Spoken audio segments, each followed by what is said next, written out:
Welcome back to another episode of Infidelity Tales Lab. We're thankful for your continued viewership. Before we begin, tell us, where in the world are you watching from? We love knowing our global reach. Now, let's dive into today's story. Chapter 1, The Foundation. Trevor Raines had built his life like he built his construction empire, methodically, deliberately, with an eye for detail that others missed. At 42, he owned the largest residential development company in the county, a reputation forged through 18 years of never missing a deadline and never accepting substandard work. His steel-gray eyes missed nothing on a job site, and that same attention to detail had served him well in life. He'd met Brooke Manning at a charity gala 7 years ago. She was 28 then, a marketing coordinator for a luxury hotel chain, with auburn hair that caught the light and a laugh that seemed genuine. What attracted him most wasn't her beauty, though she was stunning, but her apparent sincerity. In a world full of people trying to get something from him, Brooke had seemed different. She asked about his work with genuine interest, listened when he talked about his plans to expand the business, and never once mentioned money or what he could provide for her. Their courtship was swift but thorough. Trevor had learned early in business that you research your investments, and marriage was the biggest investment of all. Brooke's background checked out: middle-class family from Portland, decent college grades, steady employment history. No red flags. Her friends seemed authentic, her family welcoming. When he proposed on the beach at sunset after 8 months, her tears of joy had seemed real. The first 3 years of marriage were everything Trevor had hoped for.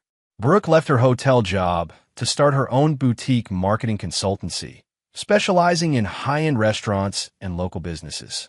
Trevor supported her completely, providing startup capital and helping her find office space in the downtown district he was redeveloping.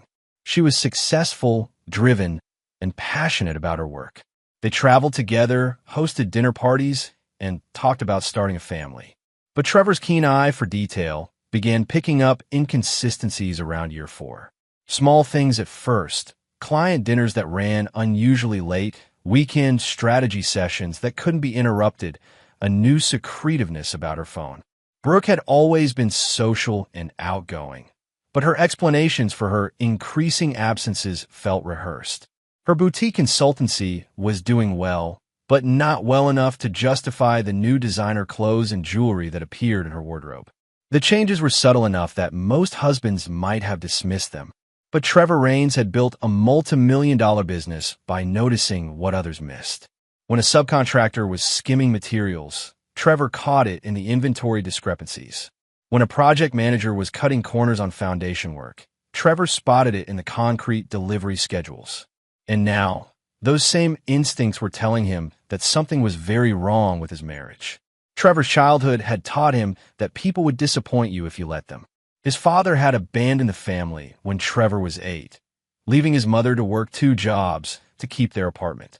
His mother remarried when Trevor was 14, a man named Carl who seemed decent until the day Trevor came home early from school to find Carl going through his mother's purse, stealing money for gambling. Trevor had watched his mother make excuses for Carl, forgive his betrayals, take him back again and again until finally Carl cleaned out their savings and disappeared. Never trust someone who shows you who they really are, his mother had told him the night after Carl left for good. And never give someone a second chance to destroy you. She died of a heart attack when Trevor was 26, worn down by years of working multiple jobs and the stress of Carl's betrayals.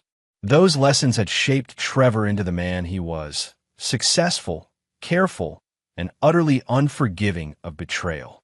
In business, he made it clear that stealing from him, lying to him, or betraying his trust was a career-ending mistake. Men who tried to cheat him found themselves blacklisted from every major project in the region. Companies that broke contracts discovered that Trevor's network of contacts was deeper than they'd imagined. But he'd allowed himself to believe that marriage would be different, that Brooke would be different. As he sat in his home office on a Thursday evening, reviewing the day's project reports, Trevor heard Brooke's car pull into the driveway. She was 3 hours later than she'd said she'd be, returning from what she described as a client crisis at Romano's, an upscale Italian restaurant downtown. "Hey, honey," Brooke called out as she entered. her voice carrying the slightly forced cheer he'd been noticing more often. "Sorry I'm so late." The Romano situation was a complete nightmare. Trevor looked up from his laptop.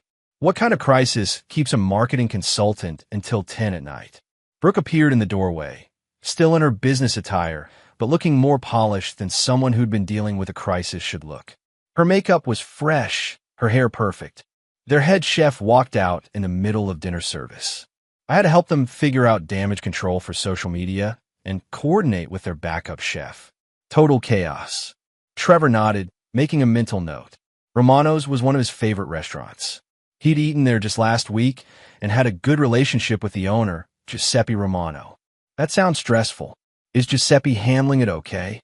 Something flickered across Brooke's face, so quickly that most people would have missed it. But Trevor caught it. Surprise, maybe even panic. "Oh, you know how these restaurant owners get when there's drama in the kitchen," she said, already turning away. "I'm exhausted. I think I'll take a shower and go to bed."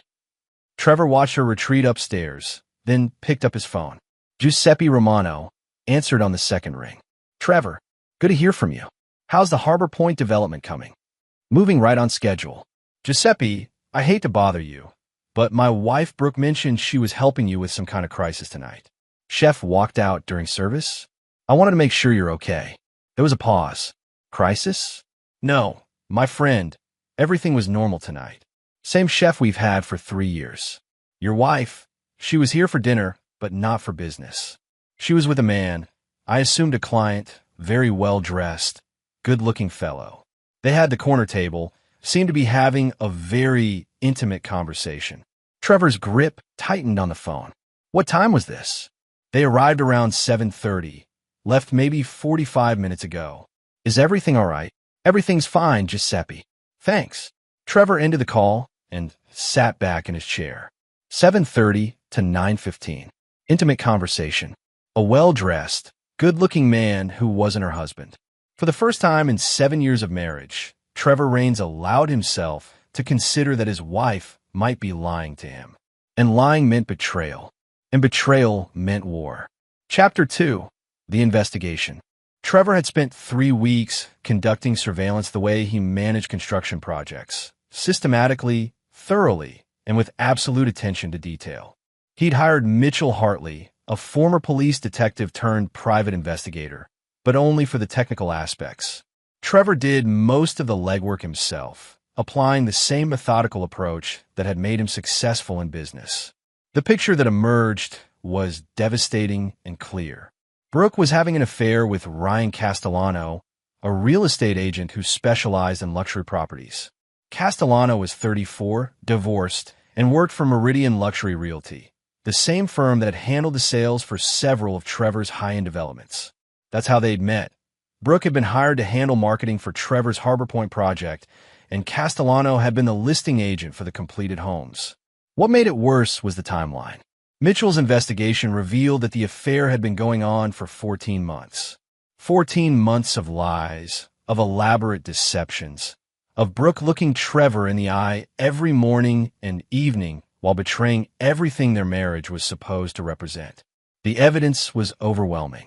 Hotel receipts charged to Castellano's credit card, showing regular rooms at the Grandview in downtown. Photos of them together at restaurants in the next county, holding hands, kissing. Cell phone records showing hundreds of texts and calls between them. Even a recording Mitchell had managed to capture of them in the parking garage of Brooke's office building, where Castellano had his hands all over her while she laughed about how clueless her husband was. But it was the final piece of evidence that turned Trevor's anger into something cold and calculating. Mitchell had followed them to a house showing in Pinecrest, an exclusive neighborhood where homes started at $2 million. Through telephoto surveillance, he'd captured them viewing a property that Castellano was ostensibly showing to potential buyers.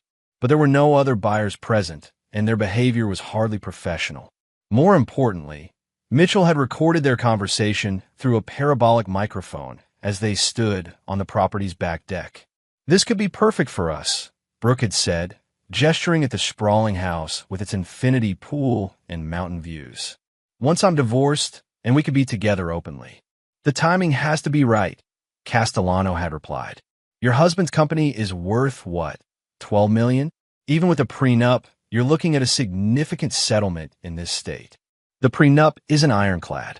My lawyer says there are ways around it, especially if Trevor's been hiding assets or if we can prove he was emotionally absent from the marriage. And he has been absent, always working, always traveling for business. That's why I found comfort with you. Trevor had listened to that recording 3 times before the full implications sank in. This wasn't just an affair. This was a calculated plan to destroy his life, take his money, and move on to a new life with her lover. The woman he'd supported, invested in, and trusted was actively plotting his financial and personal destruction. In that moment, sitting in his truck outside a job site while listening to his wife's betrayal, something fundamental shifted inside Trevor Raines. The part of him that had believed in forgiveness and second chances, in the possibility that people could change, that part died completely. Trevor had built his business on a simple principle. You get exactly what you deserve, nothing more and nothing less. Workers who showed up on time, did quality work, and were loyal to the company were rewarded with steady employment, good wages, and opportunities for advancement. Those who stole, lied, or cut corners were fired immediately and blacklisted from the industry. His personal life would now operate under the same rules. Over the next 2 weeks, Trevor began planning his response. But this wouldn't be a simple divorce proceeding. Brooke and Castellano had made a fundamental error. They'd assumed Trevor was as naive and trusting as he appeared. They'd underestimated exactly who they were dealing with. Trevor Raines hadn't built a construction empire by being soft. He'd grown up poor, fought for every opportunity, and learned that in the real world, nice guys finish last. He'd clawed his way to success by being smarter, more ruthless, and more determined than his competition. Men who tried to undercut his bids found their projects mysteriously plagued with permit delays and inspection problems. Contractors who poached his workers discovered that their own best employees were suddenly receiving better offers elsewhere. But this was different. This was personal. Trevor's plan began with research.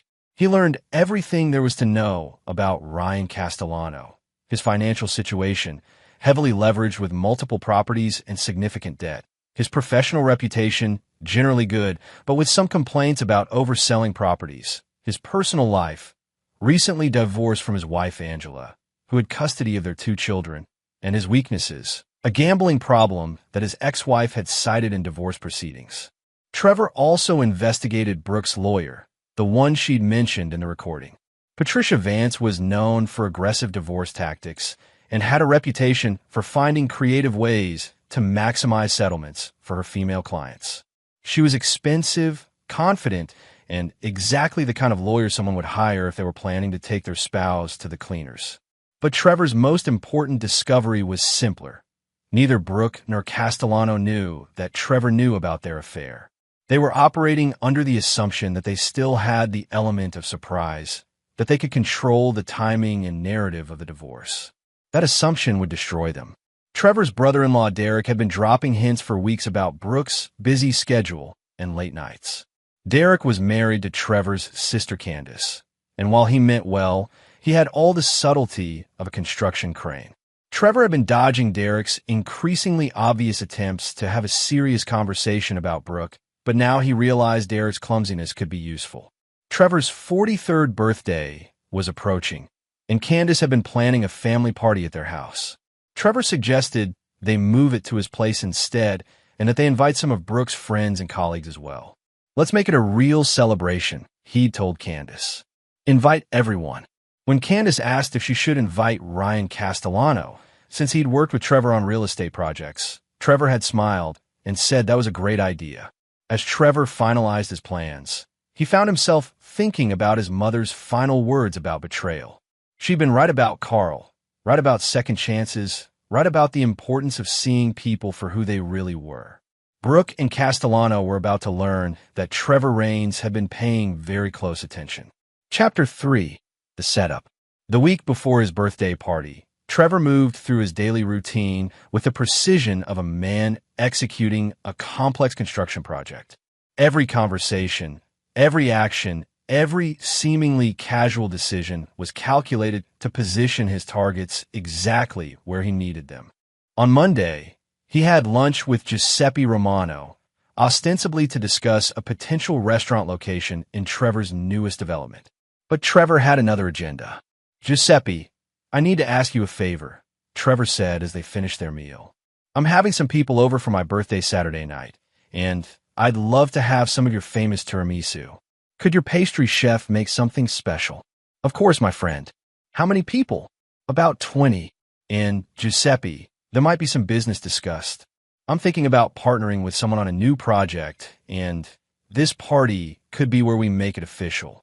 If things go well, there could be a substantial restaurant opportunity in it for you." Giuseppe's eyes lit up. Trevor's developments always included profitable commercial spaces. What kind of partner? Real estate. Someone who really understands luxury properties. Trevor paused, as if the thought had just occurred to him. "Actually, you know Ryan Castellano? He'll be there Saturday. If you could find a way to mention that property we looked at in Pinecrest, the one with the mountain views, that would be helpful. Maybe ask him about it, like you're considering it for yourself." Giuseppe nodded enthusiastically. Trevor had just planted the first seed. On Tuesday, Trevor called Patricia Vance's law office, using a voice modulation device he'd borrowed from Mitchell. He identified himself as someone interested in her services for a complex marital situation involving significant assets. "I understand you specialize in cases where the wife needs to, shall we say, maximize her position," Trevor said, affecting a nervous tone. "My situation is delicate. My husband doesn't know I'm considering divorce, and I need to understand my options before I make any moves." The receptionist scheduled a consultation for the following week. Trevor would never attend, of course, but the appointment would serve another purpose. He'd specifically requested a time when he knew Brooke would be free and mentioned that he'd heard about Vance through a friend who was very happy with her recent settlement. On Wednesday, Trevor visited his bank and made a very public withdrawal of $50,000 in cash. He made sure the transaction was witnessed by several people, including the bank manager, and mentioned that he was considering a significant investment opportunity that required immediate liquid capital. On Thursday, Trevor had coffee with his accountant, Linda Walsh, and mentioned that he was thinking about restructuring some of his business assets. "There might be some big changes coming," he said. "I'll need to move some things around to take advantage of a new opportunity." Linda nodded, used to Trevor's occasional business pivots. "Should I prepare anything specific? Just be ready. I might need some documents prepared quickly next week." By Friday, Trevor had created a web of conversations and planted expectations that would all converge at Saturday's party. Everyone who mattered, Giuseppe, Patricia Vance's office, the bank, his accountant, even Derek, had pieces of information that would seem significant when combined with what would happen at the party. Saturday arrived clear and warm. Trevor spent the day preparing his house for the party, setting up the backyard, arranging catering, and making sure everything was perfect. Brooke had been unusually attentive all week, perhaps sensing that something was different about Trevor's mood. She'd even suggested canceling her Saturday morning client meeting to help with party preparations. "Don't be silly," Trevor had told her. "You work so hard. Take your meeting, and I'll handle everything here." Brooke's meeting, Trevor knew, was actually a rendezvous with Castellano at their usual hotel. Mitchell had confirmed the reservation. Trevor wanted them to have their usual morning together. It would make the evening more delicious. At 6 o'clock, guests began arriving. Trevor's sister Candace and Derek came first, followed by neighbors, business associates, and several of Brooke's friends from the marketing world. Giuseppe arrived with an elaborate tiramisu and immediately began circulating, playing his part perfectly by asking several people about the beautiful property in Pinecrest with the mountain views. Ryan Castellano arrived at 7:15, looking confident and relaxed. He brought an expensive bottle of wine and made a point of congratulating Trevor on another successful year. Trevor shook his hand warmly and introduced him to several people as one of the most talented real estate professionals I know. Brooke was radiant, playing the perfect hostess, charming everyone with her stories and laughter. Trevor watched her work the room, noticing how carefully she avoided being alone with Castellano, how she maintained exactly the right amount of professional distance when they spoke. At 8:30, Trevor gathered everyone in the living room for toasts and cake. Derek, as predicted, had been drinking and was in an expansive mood.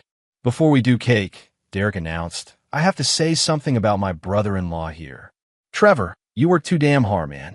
I mean, your wife works late constantly, too. What is it, Brooke, for nights a week now?" Trevor saw Brooke's smile tighten slightly. "Derek, you know how marketing is. Restaurants and bars need attention when they're actually busy." Right. Derek nodded sagely. "It's just funny, you know. At the birthday party, my brother-in-law joked, 'Your wife works late a lot these days.'"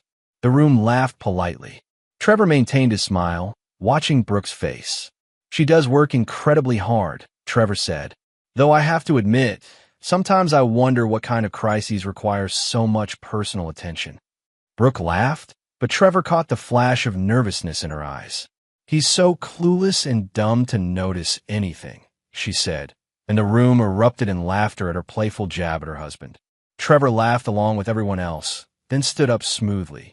"Well, since we're sharing jokes," he said, walking to the bookshelf where he'd placed a manila folder earlier that day, "I have something for my dear wife." He handed Brooke the folder with a smile. "Open this." The laughter in the room began to fade as Brooke looked at the folder, confusion replacing amusement on her face. She opened it slowly, and Trevor watched as her face turned pale. Inside were photographs. Brooke and Castellano at Romano's restaurant. Brooke and Castellano at the Grandview Inn. Brooke and Castellano viewing the house in Pinecrest. And on top, a transcript of their conversation about divorce planning and asset division. The room fell completely silent. Castellano stepped forward slightly, his face confused and concerned. "Brooke," he said, "what is it?" Trevor turned to address the room, his voice calm and clear. "Ladies and gentlemen, I'd like to share with you a little project I've been working on. For the past 14 months, my wife has been having an affair with Ryan Castellano here. More than that, they've been planning to divorce me and take as much of my money as possible to fund their new life together." The silence was deafening. Brooke was staring at the photos, her hands shaking. Castellano had gone white. "Trevor," Brooke whispered, "I can explain." "Actually," Trevor interrupted, "you can't. Because I know everything.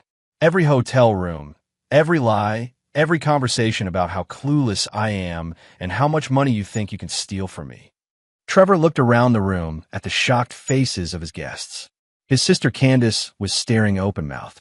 Giuseppe was nodding slowly, as if pieces were falling into place.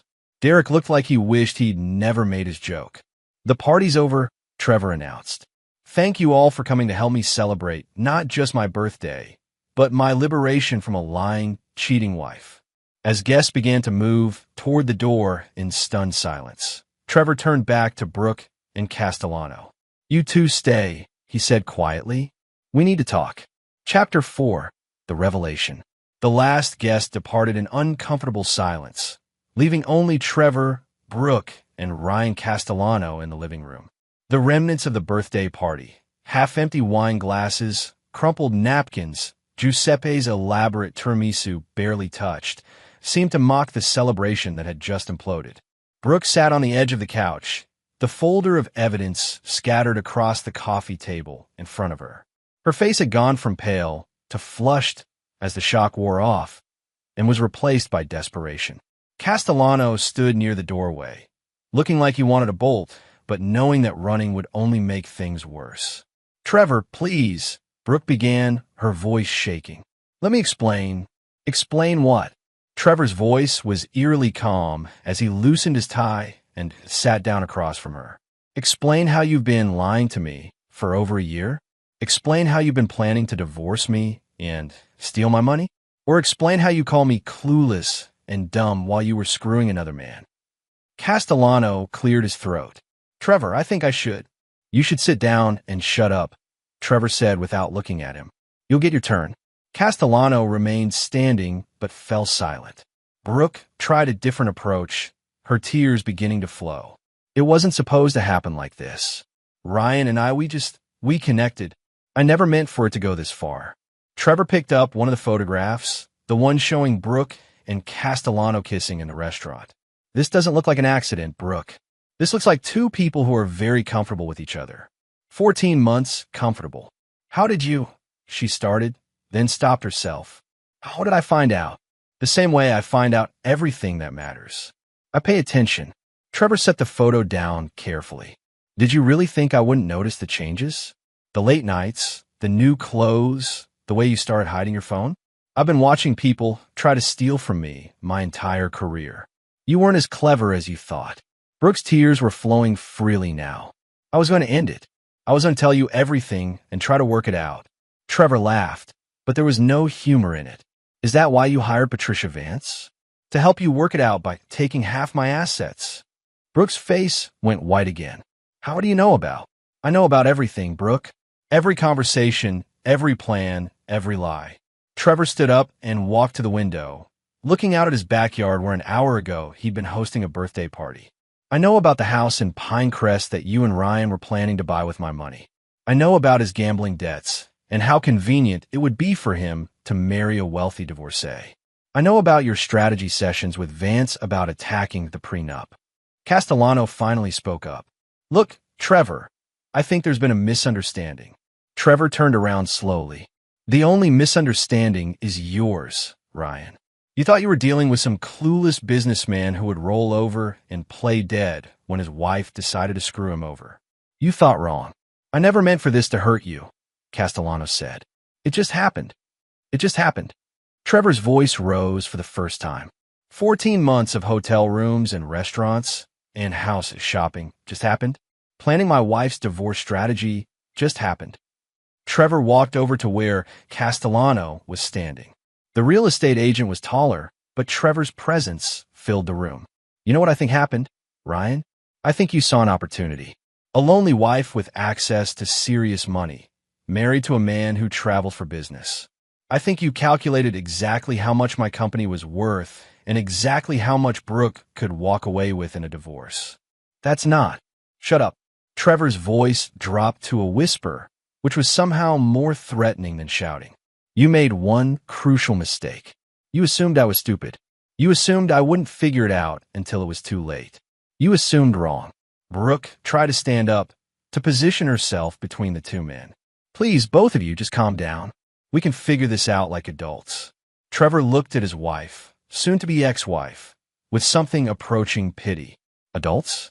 Adults don't sneak around for over a year plotting to destroy their spouse's life. Adults don't call their husband clueless and dumb while they're stealing from him. I wasn't stealing. What would you call it? Trevor gestured at the papers scattered on the table. You were planning to claim I was emotionally absent, use that to attack the prenup, and walk away with millions of dollars you didn't earn. If that's not stealing, what is? Brooke wiped her eyes, and Trevor could see her shifting tactics. The tears weren't working, so now she'd try anger. I gave you 7 years of my life, Trevor. I supported your business, entertained your clients, played the perfect wife. Don't I deserve something for that? You deserve exactly what the prenup says you deserve. The house in Portland that's in your name, the car, and $50,000 for every year of marriage. That's $350,000, which is more than generous for someone who's been cheating on me for a third of our marriage. That's not enough to start over, Brooke said, her mask slipping completely now. Do you know how much it costs to live decently? How much a nice house costs? $300,000 won't even buy a decent condo in this market. And there it was, the real Brooke, the one who had been planning to steal his life's work because she felt entitled to luxury without earning it. That's not my problem anymore, Trevor said. You should have thought about that before you decided to cheat. Castellano stepped forward again. Trevor, maybe we can work something out. Some kind of arrangement. Trevor turned on him with such sudden intensity that Castellano took a step back. Arrangement? What kind of arrangement did you have in mind, Ryan? You keep screwing my wife and I pay for your new life together? You take my money and I pretend I don't care? I didn't mean. I know exactly what you meant. You meant you want to negotiate. You want to find some middle ground where you get some of what you were planning to steal, and I pretend this was all just a misunderstanding. Trevor smiled, and it was the most frightening expression either Brooke or Castellano had ever seen. Here's the thing you don't understand about me. I don't negotiate with thieves. I don't forgive betrayal. And I never, ever give second chances to people who try to destroy me. Trevor walked back to the couch and sat down, his demeanor suddenly casual, almost relaxed. So here's what's going to happen. Brooke, you're going to pack your things and get out of my house tonight. The divorce papers will be filed Monday morning, citing adultery and fraud. You'll get exactly what the prenup specifies and not one penny more. Trevor, please. I'm not finished. Trevor's voice remained calm, but his eyes were ice cold. Ryan, your career in this area is over. I have contacts with every major developer, every bank, every planning commission in the region. By next week, everyone will know exactly what kind of man you are. No one will trust you to handle their properties or their money. Castellano's face had gone pale. You can't do that. I have contracts, clients. Had. Trevor corrected. You had contracts and clients. That was before you decided to steal from me. Brooke stood up suddenly, her desperation turning to fury. You vindictive bastard. This is exactly why I needed to get away from you. You're cold and calculating, and you care more about money than people. Trevor looked at her calmly. I care about loyalty, Brooke. I care about honesty.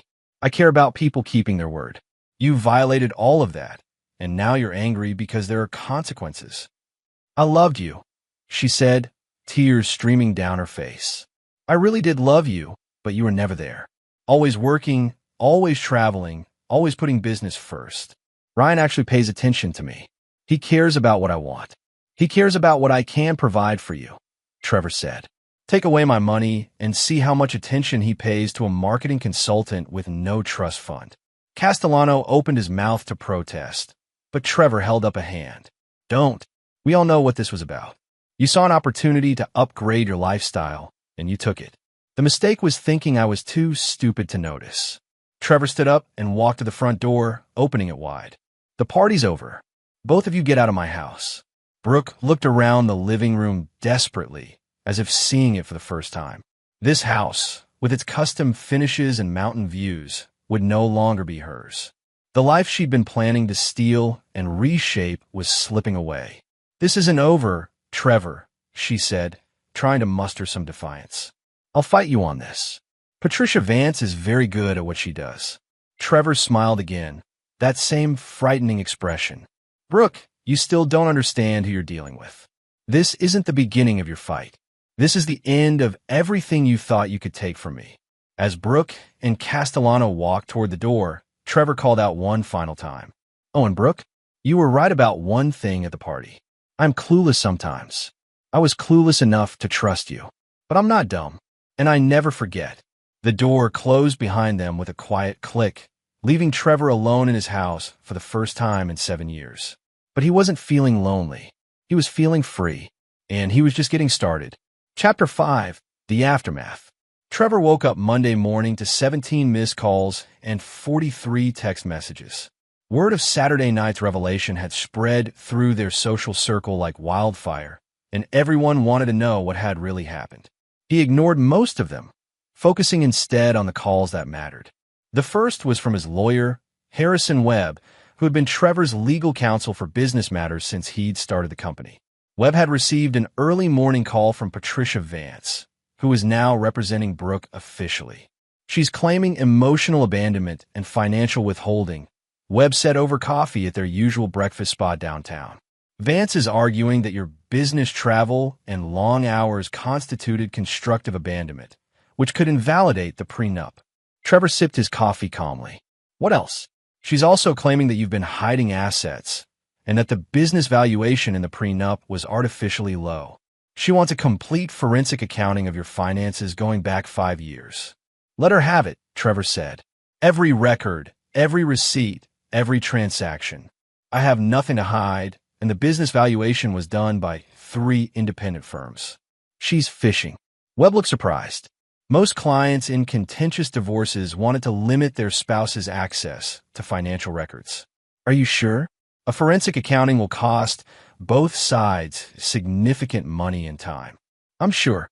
In fact, I want you to be completely cooperative with any reasonable request for information. The faster she realizes there's nothing to find, the faster this ends.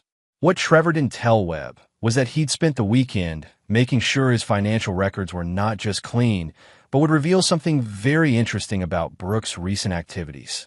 The second important call was from Giuseppe Romano, who sounded embarrassed and apologetic. "Trevor, I'm so sorry about Saturday night. If I had known what was happening, I never would have mentioned the Pinecrest property." "Don't apologize, Giuseppe. You helped me more than you know. In fact, I have a proposition for you."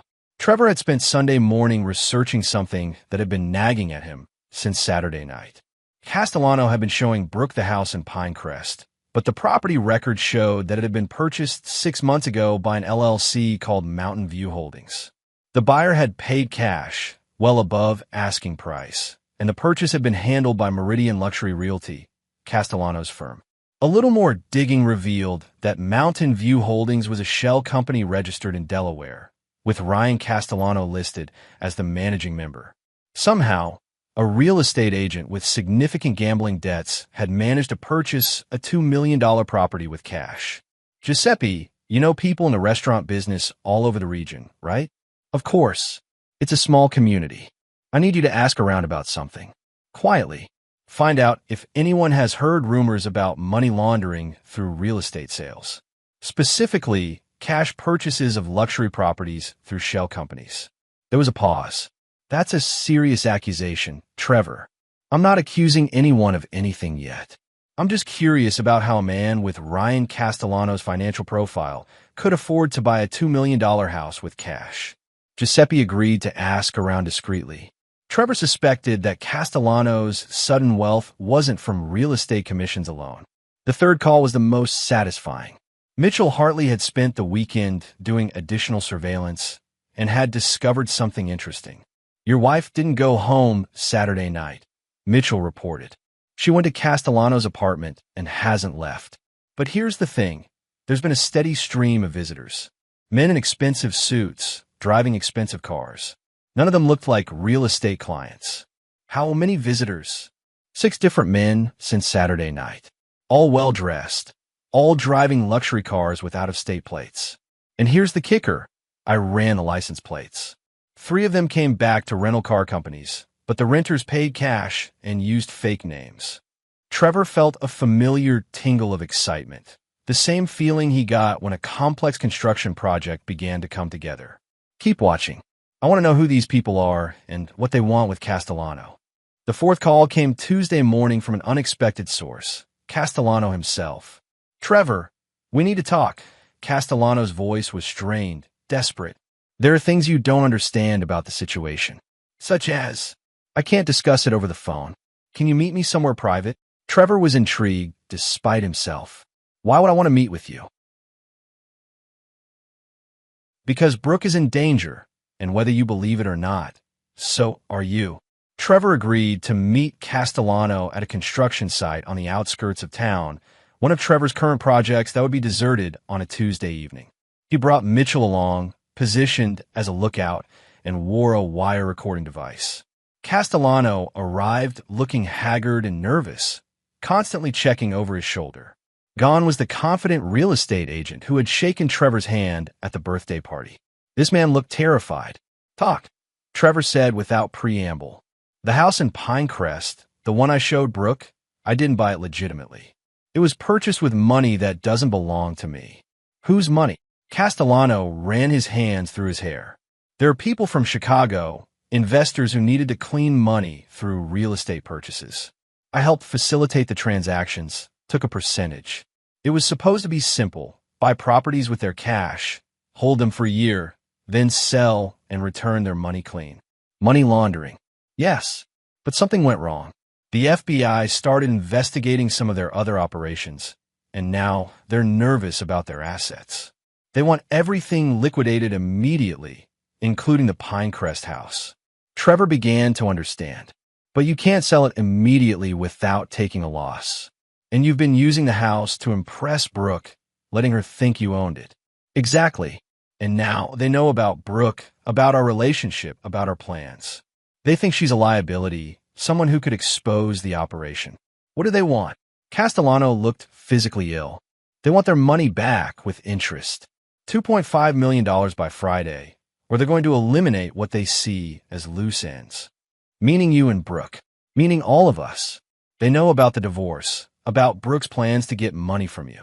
They think this whole thing is a setup, that maybe you're working with law enforcement. Trevor almost laughed. His wife's affair had accidentally entangled them all with Chicago money launderers who now saw everyone involved as a threat. "What do you want from me?" Trevor asked. "Help me get the money. Lend it to me, and I'll pay you back once this is resolved. I know you hate me, but Brooke doesn't deserve to die because of my mistakes." Trevor considered this. His wife had betrayed him, planned to steal from him, humiliated him. By all rights, he should walk away and let her face the consequences of her choices. But Trevor Raines had built his success on being smarter than his opponents, not just more ruthless. And he was beginning to see an opportunity in this situation that was far more satisfying than simple divorce proceedings. "I'll help you," Trevor said finally. Castellano's relief was visible. "Thank you. I know this doesn't make up for what we did, but I'm not helping you out of forgiveness," Trevor interrupted. "I'm helping because this situation gives me leverage I didn't have before, and because I want to be the one who decides how this ends." Castellano looked confused. "What do you mean?" Trevor smiled, and once again it was that frightening expression that had become familiar over the past few days. "I mean that you and Brooke just went from trying to steal from me to owing me your lives. And I always collect on my debts." Chapter 6. The Trap. Trevor spent Wednesday morning in his office, ostensibly reviewing construction schedules, but actually designing the most complex project of his career. Not a building this time, but a trap that would give him complete control over everyone who had betrayed him. The first component was the money. Castellano needed $2.5 million by Friday to pay off the Chicago investors. Trevor had that amount available, but lending it directly would be too simple. Instead, he structured it as a business transaction. He called Castellano with an offer. Trevor would purchase the Pinecrest property for $2.5 million, enough to satisfy the debt. But the sale would be contingent on specific conditions that would give Trevor ongoing leverage over both Castellano and Brooke. The first condition, Trevor explained over the phone, is that you and Brooke sign affidavits admitting to the affair and the plans to defraud me in the divorce. These documents will be held in escrow with my lawyer. Why do you need that? You already have evidence. The evidence I have could be challenged in court. Surveillance photos can be dismissed, recordings can be questioned. Signed confessions are ironclad. Castellano was desperate enough to agree to almost anything. What else? Brooke will agree to a modified divorce settlement. Instead of the prenup terms, she'll accept a structured payout over 5 years, contingent on her behavior during that period. What kind of behavior? She'll agree to specific restrictions on her conduct and associations. No contact with you beyond what's necessary for this immediate crisis. No public statements about me or our marriage. No attempts to challenge the divorce terms. Trevor could hear Castellano thinking, and if she violates these restrictions, the payments stop and the confession documents become public.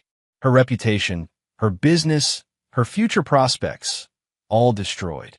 The second component of Trevor's trap involved the Chicago money launderers themselves. Trevor had no intention of letting them simply disappear with their money clean. Through Mitchell's contacts in law enforcement, Trevor learned that the FBI was indeed investigating several Chicago-based operations for money laundering, but they lacked evidence of specific transactions. Trevor's purchase of the Pinecrest property would provide that evidence. He would document every aspect of the transaction, creating a paper trail that would lead federal investigators directly to the money launderers while keeping himself and his money legally protected. "You want to turn them in?" Mitchell asked when Trevor explained the plan. "I want them neutralized. As long as they're free, they're a threat to Brooke and therefore a threat to my ability to control the situation. If they're in federal custody, they can't retaliate against anyone." The third component was the most personal, Brooke herself. The structured payout Trevor was offering would keep her financially dependent on him for 5 years, during which time she would have to follow his rules or lose everything. It was a more elegant form of revenge than simply destroying her in divorce court. But Trevor's plan went deeper than financial control. He was going to use this crisis to reshape the entire situation to his advantage. On Thursday morning, Trevor met with Brooke for the first time since Saturday night. She agreed to the meeting only because Castellano had explained the danger they were in and how Trevor's offer was their only way out alive. They met at a neutral location, a conference room at Webb's law office downtown. Brooke looked exhausted and frightened, a far cry from the confident woman who had called him clueless and dumb just 5 days earlier.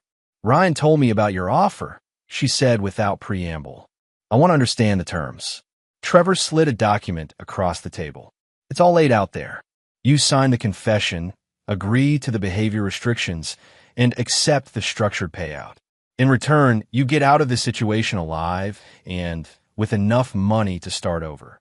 Brooke read through the document carefully. Some of these restrictions are pretty severe. No public appearances without approval. No social media posts about our marriage. No contact with Ryan except for emergencies. "You chose to make our private life public when you had your affair," Trevor said. "These are the consequences of that choice. And what happens after 5 years? After 5 years, if you've followed all the terms, you'll have received approximately $1.2 million and be free to live your life however you choose. That's far more than the prenup would have given you." Brooke looked up from the document. "Why are you doing this? You could have just let us deal with the Chicago people ourselves." Trevor had been expecting this question. "Because I don't like loose ends and I don't like being threatened by proxy. As long as you and Ryan were in danger from these people, they were a potential threat to me as well." It was partly true, but not the whole truth. The whole truth was that Trevor had realized something important over the past few days. Destroying Brooke completely would be satisfying in the short term, but controlling her completely would be satisfying for much longer. "I need guarantees," Brooke said. "How do I know you won't just take my signed confession and use it against me anyway?" "Because it benefits me more to have you alive, functional, and under my control than it does to have you destroyed. A destroyed enemy is no longer useful. A controlled enemy can be very useful indeed." Brooke stared at him, perhaps finally beginning to understand who she had really been married to for 7 years. "You're enjoying this. I'm solving a problem efficiently. Whether I enjoy it or not is irrelevant." The meeting lasted 2 hours. By the end, Brooke had signed the confession and agreed to all of Trevor's terms. She would receive $240,000 per year for 5 years, paid monthly, contingent on her following the behavior restrictions. The payments would be structured as consulting fees for a marketing company that Trevor would establish in her name, making them tax-advantaged and giving him an additional layer of control. On Thursday evening, Trevor, Castellano, and the 2 Chicago representatives met at the law office to finalize the property sale. The Chicago men were exactly what Trevor had expected: well-dressed, soft-spoken, and radiating the kind of quiet menace that comes from years of resolving problems through violence. The sale went smoothly. Trevor paid $2.5 million for a property worth slightly less, but the overpayment was part of his plan. The Chicago money was now officially clean, having passed through a legitimate real estate transaction with proper documentation. What the Chicago representatives didn't know was that Mitchell had photographed them arriving and leaving, that the law office had security cameras recording everything, and that Trevor had insisted on documentation that clearly identified the source of their original payment for the property. By Friday afternoon, when the FBI received an anonymous tip about money laundering activities involving specific properties and specific individuals, they would have enough evidence to move quickly. Trevor's trap was set. The Chicago money launderers would soon be in federal custody. Castellano was financially ruined and professionally destroyed, dependent on Trevor's silence to avoid criminal charges. Brooke was under Trevor's complete control for the next 5 years, her reputation and financial future contingent on her compliance with his terms. As Trevor drove home Friday evening, he reflected on the week's events. 7 days ago, he had been a successful businessman with an unfaithful wife planning to steal his money. Tonight, he owned his enemies completely, had turned a potential loss into a profitable real estate investment, and had helped the FBI arrest a money laundering operation. Most importantly, He had proven to himself and everyone else that Trevor Raines was not a man to be betrayed, underestimated, or crossed. The reckoning was complete, but Trevor was just getting started. Chapter 7. The New Order. 3 months after the birthday party that changed everything, Trevor's life had settled into a rhythm that satisfied him deeply. The FBI raids on the Chicago money laundering operation had made front-page news, with federal prosecutors calling it one of the most successful organized crime busts in recent years.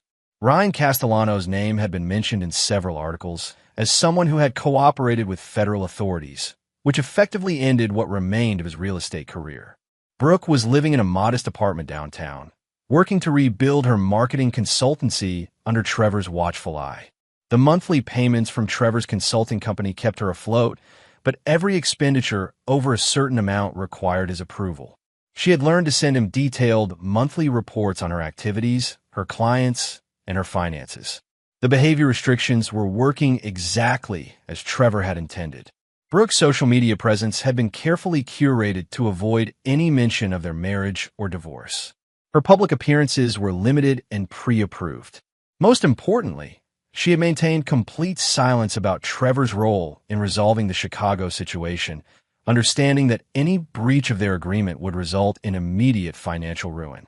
But Trevor's control extended far beyond the formal terms of their agreement.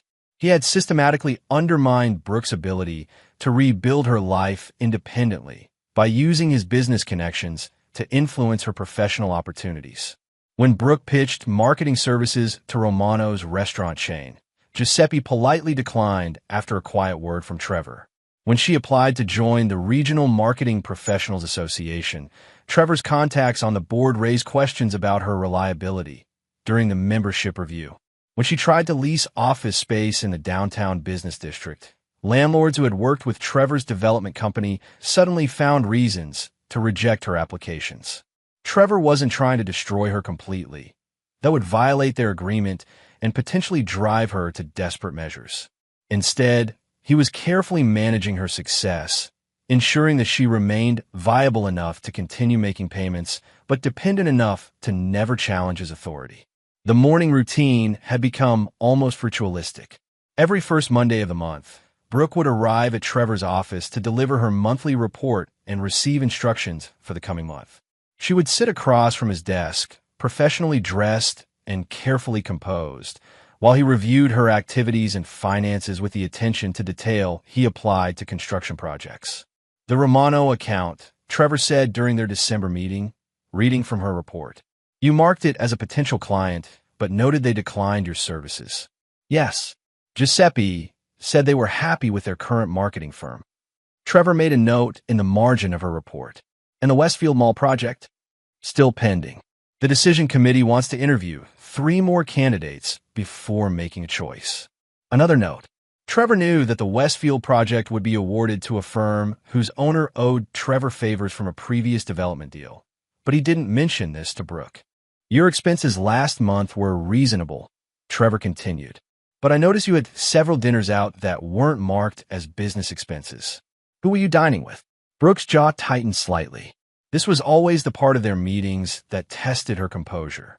Friends, social dinners, nothing that violates our agreement. I'm not accusing you of violating anything. I'm maintaining oversight of my investment in your stability. The language Trevor used was always carefully chosen. He never spoke to Brooke as an ex-husband or as someone exercising personal control over her life. Everything was framed in business terms, as if he were managing a particularly important construction contract. There is one matter we need to discuss, Trevor said, setting down her report. I understand Ryan Castellano has been trying to contact you. Brooke's carefully maintained composure slipped for just a moment. He's called a few times. I haven't responded. What does he want? I don't know. I haven't spoken to him since the property's sale. Trevor had actually been monitoring Castellano's communications through Mitchell's ongoing surveillance. Castellano was desperately seeking work, had been evicted from his apartment, and was apparently hoping to convince Brooke to help him financially. The irony wasn't lost on Trevor. The man who had planned to live off Trevor's money was now hoping to live off the money Trevor was providing to Brooke. He's become a liability, Trevor said. His cooperation with the FBI protected him from criminal charges, but it also marked him as unreliable in certain circles. People in this business don't trust someone who cooperates with federal investigators, even when that cooperation was necessary for survival. What are you saying? I'm saying that any contact with Ryan could reflect poorly on your own reputation. Guilt by association. Brooke understood. Trevor was telling her that maintaining any relationship with Castellano could jeopardize her financial arrangement. It was another layer of control, another way of isolating her from anyone who might encourage her to challenge Trevor's authority. After Brooke left his office, Trevor walked to the window and looked out at the city skyline. Several of the buildings he could see had been constructed by his company. Others were being developed by competitors who had learned to respect Trevor's position in the market. The intercom buzzed.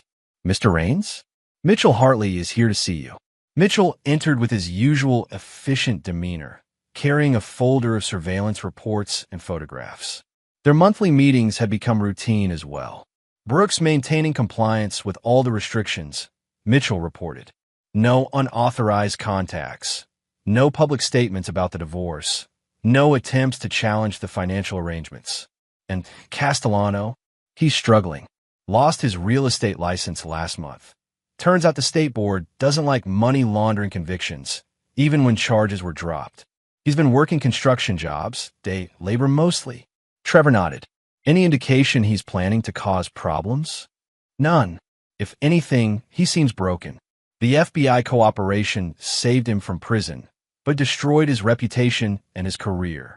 He's been asking mutual acquaintances about Brooke, but no one's telling him anything useful. Keep monitoring both of them. I want to know about any changes in their situations or behavior. After Mitchell left, Trevor returned to his desk and opened a different folder, one containing information about potential new business ventures. The money from the Pinecrest property sale had been reinvested in a commercial development project that was already showing strong returns. The monthly payments to Brooke were easily covered by the profits from that investment alone. More importantly, Trevor had discovered that he enjoyed the strategic aspects of his new arrangement. Managing Brooke's life, controlling her opportunities, maintaining leverage over her future. It satisfied something in him that simple business success had never quite achieved. For the first time in his adult life, Trevor Raines felt completely in control not just of his own destiny, but of the destinies of those who had tried to betray him. It was a feeling he intended to maintain for as long as possible. The reckoning had evolved into something more sophisticated than revenge. It had become a system of justice that would continue indefinitely, reminding everyone involved that actions had consequences and that Trevor Raines never forgot a betrayal. Chapter 8. The Test. In month 4 of their arrangement, Trevor received a call that would test whether his control over Brooke was as complete as he believed. Patricia Vance, the aggressive divorce attorney who had originally been representing Brooke, requested a meeting to discuss new developments in the case. Trevor agreed to meet with Vance at her office, bringing Harrison Webb as backup counsel. Vance's office was exactly what Trevor had expected: glass and steel, expensive art, furniture designed to intimidate clients into accepting large legal bills.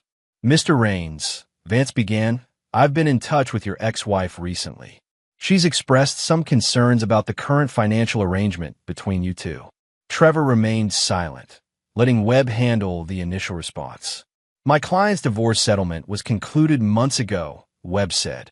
"If Mrs. Raines has concerns about compliance, those should be addressed through proper channels." "The issue isn't compliance," Vance continued. "The issue is duress. Mrs. Raines has retained my services to explore whether she was coerced into accepting terms that were substantially different from what she was originally entitled to under state law." Trevor felt a familiar tingle of excitement.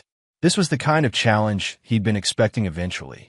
Brooke was testing the boundaries of their arrangement, probably hoping to find a way out of the behavior restrictions while keeping the financial benefits. "What specific claims of duress is she making?" Webb asked. Vance slid a document across the conference table. "Mrs. Raines alleges that she was threatened with physical harm by associates of Mr. Castellano's former business partners if she didn't accept the modified settlement terms. She claims that Mr. Raines used this threat to coerce her into signing away rights she was entitled to under the original prenuptial agreement. Trevor read through the document carefully. It was cleverly constructed, technically true in some respects, but misleading in others. Brooke had been threatened by the Chicago money launderers, and Trevor had used that situation to his advantage in structuring their settlement. But the document implied that Trevor had orchestrated the threats himself, which wasn't true. "This is an interesting interpretation of events," Trevor said finally. "But it's also provably false." "How so?" Trevor looked at Webb, who nodded. They had prepared for this possibility. "Because I have documentation proving that Mrs. Raines knew about the Chicago situation before our divorce settlement was even discussed. I have recordings of her and Mr. Castellano discussing how to handle the money laundering discovery weeks before they approached me for help. This was a bluff, but a calculated one." Trevor suspected that Brooke and Castellano had been aware of the Chicago money source for some time before the crisis came to a head, and that Brooke's current legal strategy was based on the assumption that Trevor couldn't prove her prior knowledge. Vance's expression remained neutral, but Trevor caught a flicker of uncertainty. "What recordings?" "Surveillance audio captured during the investigation of their affair.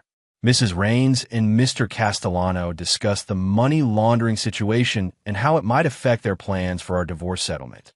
They specifically talked about using any threats from Chicago as leverage to get better terms for me." This was a more significant bluff, but Trevor was confident in his reading of the situation. Brooke's legal strategy depended on portraying herself as an innocent victim caught up in Castellano's criminal activities. If she had prior knowledge and had tried to use the situation to her advantage, her claims of duress would collapse. "I'd like to hear these recordings," Vance said. "I'm sure you would. But they're currently part of an ongoing federal investigation into the money laundering operation. They won't be available for civil proceedings until the criminal case is concluded." Another bluff, but a reasonable one. The FBI investigation was indeed ongoing, and it was plausible that surveillance evidence would be restricted during active proceedings. Vance leaned back in her chair, clearly recalculating her strategy. Even if Mrs. Raines had prior knowledge of Mr. Castellano's activities, that doesn't negate claims of duress during the settlement negotiations. "Actually, it does," Webb interjected. "If Mrs. Raines entered into settlement negotiations knowing about the Chicago situation and hoping to use it to her advantage, she can't later claim she was coerced by that same situation." Trevor watched Vance's face as she realized that her client's legal position was weaker than she'd initially believed. The meeting continued for another 30 minutes, but Trevor could tell that Vance was already preparing to recommend that Brooke abandon this approach. After leaving Vance's office, Trevor drove directly to Brooke's apartment. Their monthly meeting wasn't scheduled for another week, but this situation required immediate attention. Brooke answered the door, looking surprised and slightly guilty. "Trevor, I wasn't expecting you. I just came from Patricia Vance's office," Trevor said, walking past her into the living room. "We need to talk." Brooke closed the door and turned to face him, her expression shifting from surprise to defiance. "I have a right to explore my legal options." "You have the right to do whatever you want," Trevor replied calmly. "Just as I have the right to respond to any violation of our agreement. I haven't violated anything. Consulting with an attorney isn't forbidden under our terms." Trevor sat down on her couch, making himself comfortable in a way that demonstrated his complete confidence in the situation. "Consulting with an attorney isn't the problem, Brooke.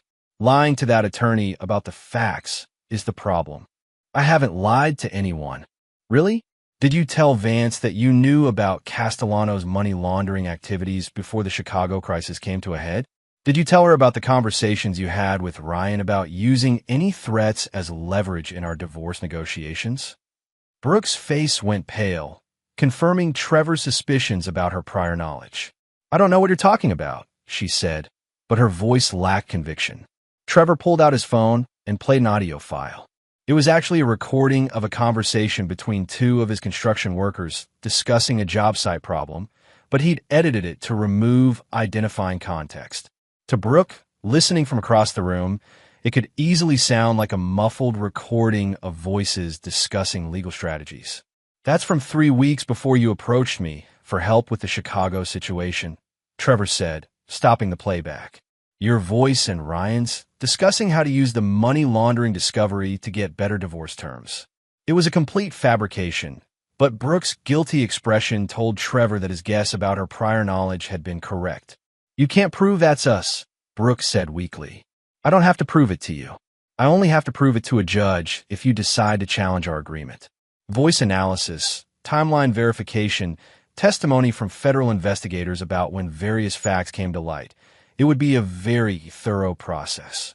Trevor stood up and walked to the window, looking out at the city lights. "Here's what's going to happen, Brooke. You're going to call Patricia Vance and tell her that you've reconsidered your legal position. You're going to withdraw any claims of duress and confirm that you entered into our settlement voluntarily. And if I don't," Trevor turned back to her with that same frightening smile she'd seen so many times over the past few months. "If you don't, I'll release the recordings to the FBI as evidence that you were attempting to obstruct their money laundering investigation by using criminal threats as leverage in a civil proceeding. You'll be facing federal charges for interfering with an ongoing investigation." Brooke stared at him, finally understanding the depth of her miscalculation. She had thought she could find a legal way out of their arrangement, but Trevor had anticipated this move and prepared countermeasures. "You're bluffing," she said, but her voice betrayed her uncertainty. "Am I? Are you willing to bet your freedom on that assumption?" The room fell silent as Brooke realized that she had no good options. Challenging Trevor's control meant risking criminal prosecution based on evidence that she couldn't verify, but couldn't afford to ignore. "What do you want me to tell Vance?" she asked finally. "Tell her the truth. That you consulted with her because you were hoping to find a way out of an agreement that you now regret, but that upon reflection, you realized that the agreement was fair and that you entered into it voluntarily." Trevor walked to the door, then turned back one final time. "This was a test, Brooke. You failed it. Don't test me again." As Trevor drove home, he reflected on how satisfying it had been to watch Brooke's legal strategy collapse under the weight of her own deceptions. She had tried to use the system against him, but Trevor understood the system better than she did. More importantly, this incident had proven that his control over Brooke was even more complete than he'd realized. She wasn't just following his rules because of the financial benefits. She was following them because she was genuinely afraid of the consequences of defying him. That fear was the foundation of everything Trevor had built since the birthday party 6 months ago. And now he knew that foundation was solid enough to support whatever he decided to build on top of it. Chapter 9. The Resolution. 2 years after the birthday party that had changed everything, Trevor Raines stood in his office looking out at the latest addition to the city skyline, a 30-story mixed-use development that bore his company's signature architectural style. The building would house offices, luxury condos, and ground-floor retail space, including a restaurant that Giuseppe Romano was opening as his flagship location. The project had been Trevor's most ambitious yet, and its success had cemented his position as the dominant commercial developer in the region. More importantly, it had been funded in part by the profits from the Pinecrest property and other investments that had grown out of his calculated response to Brooke's betrayal. Trevor's control over his former wife had evolved over 24 months into something more sophisticated than simple revenge. Brooke had become, in effect, a controlled asset whose activities and success Trevor managed like any other business investment. The monthly reports continued, the behavior restrictions remained in place, and the financial payments created a dependency that guaranteed her compliance. But Trevor had realized something important during their second year of this arrangement. Complete control was only satisfying if it was occasionally challenged. Brooke's attempt to use Patricia Vance to escape their agreement had provided exactly the kind of test that reminded Trevor why he enjoyed this power. So when Mitchell knocked on his office door that Thursday morning with news that would require another major decision, Trevor was almost pleased to have a new problem to solve. "Castellano's dead," Mitchell announced without preamble. Trevor looked up from the architectural plans he'd been reviewing. "Ow! Car accident last night. Single vehicle. Ran off the road near the interstate." Police are calling an accident, but the circumstances are suspicious. Trevor gestured for Mitchell to sit down. Explain. Castellano had been working construction jobs for the past year, barely making ends meet. But yesterday, he deposited a check for $50,000 into his bank account.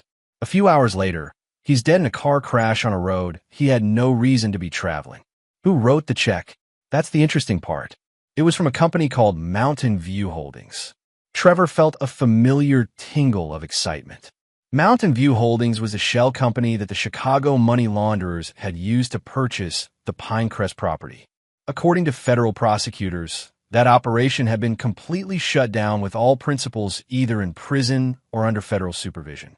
Someone's using the old company name, Trevor mused. Either the Chicago people have contacts who weren't caught, or someone else has taken over their local operations. There's more, Mitchell continued. I checked with my FBI contact. Castellano had been asking questions about witness protection programs. He was scared of something, maybe trying to get federal protection again. Trevor understood immediately. Someone connected to the original money laundering operation had approached Castellano, either to eliminate him as a potential witness or to use him for new criminal activities. The $50,000 might have been payment for services, or it might have been bait to get him to a specific location. What does this mean for Brooke? Trevor asked. If someone's trying to tie up loose ends from the Chicago operation, she could be next on their list. She knows as much about the money laundering as Castellano did, maybe more. Trevor walked to his window and looked out at the city he'd helped build. Castellano's death created both a problem and an opportunity. The problem was that Brooke's safety was now genuinely at risk, which could disrupt Trevor's carefully managed control over her life. The opportunity was that this crisis would give Trevor leverage to restructure their relationship entirely. Schedule a meeting with Brooke for this afternoon, Trevor told Mitchell, and increase surveillance on her activities immediately. If someone is cleaning up witnesses, I want to know about it before they make a move. Trevor spent the rest of the morning considering his options. He could simply warn Brooke about the potential threat and let her handle her own security. He could provide protection for her as part of their existing arrangement. Or he could use this crisis to fundamentally change the terms of their relationship. By the time Brooke arrived at his office that afternoon, Trevor had decided on the most ambitious option. Ryan Castellano is dead, Trevor said without preamble as soon as she sat down. Brooke's face went white. What happened? Car accident, but the circumstances suggest it wasn't accidental. Someone gave him $50,000 yesterday. Then he died a few hours later. Who will want to kill Ryan? Someone who's concerned about his knowledge of the Chicago money laundering operation, which means they might be concerned about your knowledge as well. Brooke's hands were shaking as she absorbed this information. What do I do? Trevor had been waiting for exactly this question. You have 3 options. First, you can go to the FBI and request witness protection. They'll relocate you, give you a new identity, and you'll spend the rest of your life looking over your shoulder. What's the second option? You can hire private security and hope it's enough to keep you safe. That would be expensive, and there's no guarantee it would work. Brooke was gripping the arms of her chair. And the third option? You accept my complete protection in exchange for a permanent modification of our arrangement. Trevor had spent hours crafting this proposal. Instead of the current 5-year agreement with behavior restrictions and monthly payments, Brooke would become essentially a permanent dependent. She would move into a secure property that Trevor controlled, accept a comprehensive security arrangement that he managed, and surrender any pretense of independence in exchange for complete safety. You want me to become your prisoner, Brooke said. I want you to become my responsibility. There's a difference. Trevor outlined the terms he'd prepared. Brooke would live in a luxury condo that Trevor owned in the most secure building downtown. Her movements would be monitored for security purposes, but she would be free to work, socialize, and live normally within those constraints. The monthly payments would continue indefinitely rather than ending after 5 years, but she would sign away any future claims to Trevor's assets or estate. Most importantly, the behavior restrictions would become permanent. No public statements about their marriage or divorce, no challenges to Trevor's authority, no contact with anyone who might threaten the security arrangement. This isn't protection, Brooke said. This is ownership. It's survival, Trevor replied. Ryan thought he could handle this situation on his own, and now he's dead. You can make the same mistake he did, or you can accept reality. Trevor walked to his safe and removed a folder containing photographs that Mitchell had taken the night before.